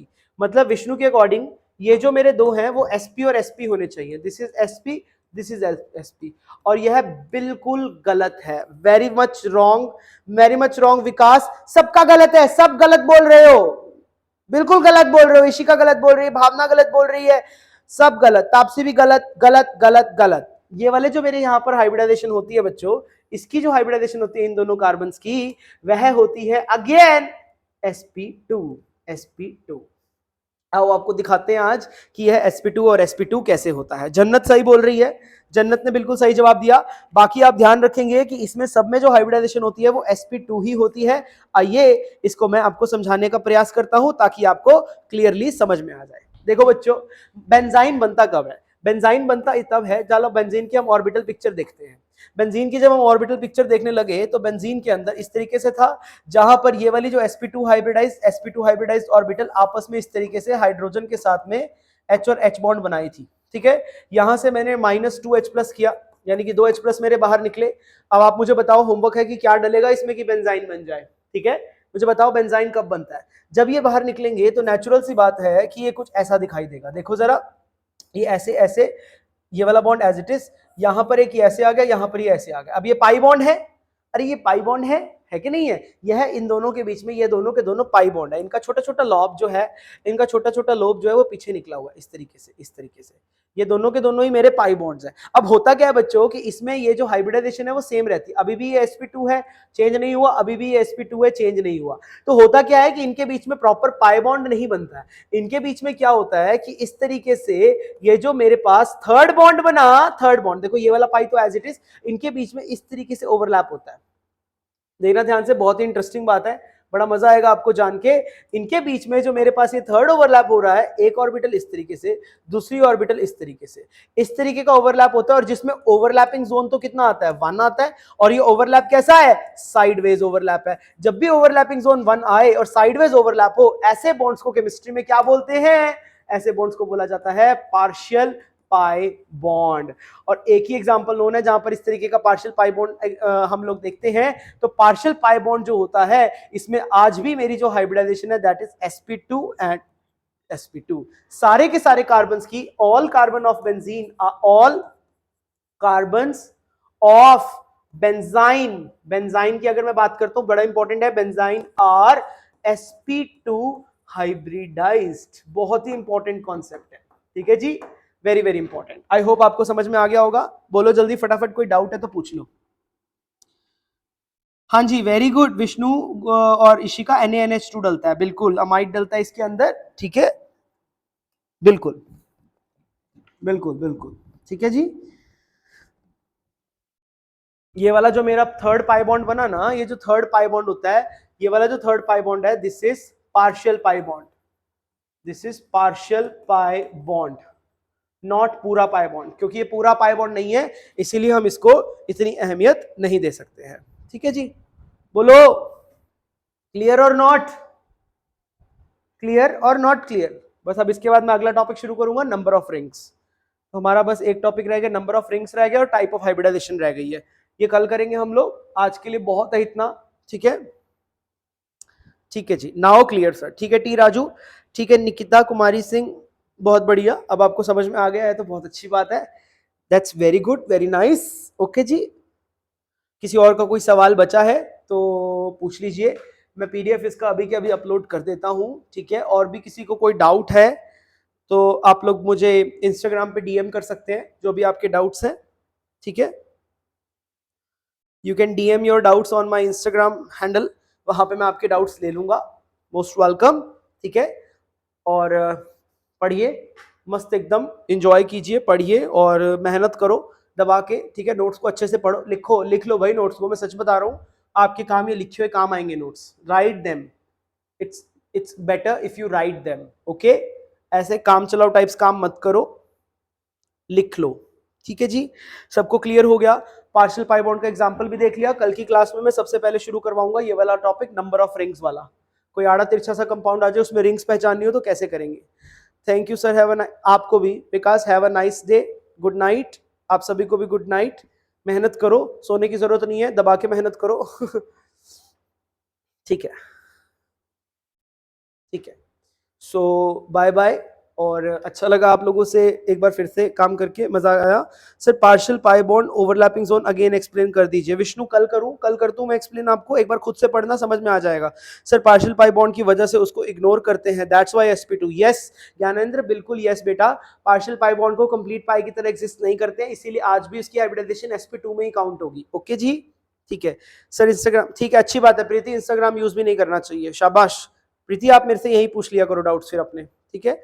इंस्टाग्राम आईडी अमन ढींगरा 18, AMANDHINGRA 18 मिल जाएगी आपको, ठीक है। प्रीति आप अपने डाउट्स फिर यही पूछ लिया करो, ठीक है बेटा, ठीक बात है। ओके, तो चलिए टाटा बाय बाय, कल मिलते हैं हम लोग फिर से इसी समय। सर क्लास के टाइमिंग क्या है? आज फर्स्ट डे है प्रीति बेटा, क्लास के टाइमिंग फर्स्ट क्लास होता है आपका 5 to 7, मतलब जब भी अविनाश सर लेते हैं फर्स्ट क्लास आपका। अविनाश सर क्या पढ़ा रहे हैं अभी? ऑर्गेनिक पढ़ा रहे हैं आपको? ऑर्गेनिक में क्या जीओसी चल रहा है आई थिंक, है ना? जीओसी की क्लास होगी और उसके बाद में 7 to 9 मैं लूंगा क्लास आपकी केमिकल बॉन्डिंग की, ठीक है जी। तो दो टाइमिंग्स हैं क्लास के। हाँ, इनऑर्गेनिक 7 बजे होता है, ठीक है जी। इससे पहले 5 बजे से इंस्टा इंस्टॉल कर दिया, रील्स बहुत देखता था। वेरी गुड विष्णु, रील्स नहीं देखनी चाहिए, रील्स से आपके दिमाग खराब होता है। अच्छी बात है अगर आपने अनइंस्टॉल कर दिया, शाबाश, ठीक है। चलो भाई, बहुत है आज के लिए आई थिंक। पीडीएफ बना के मैं आपको एक बार शेयर कर देता हूं, सेव।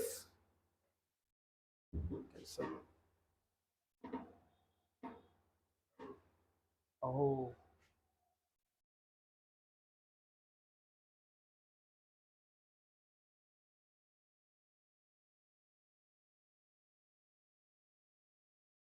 ठीक है, चलिए अब, हाँ ठीक है, ठीक है,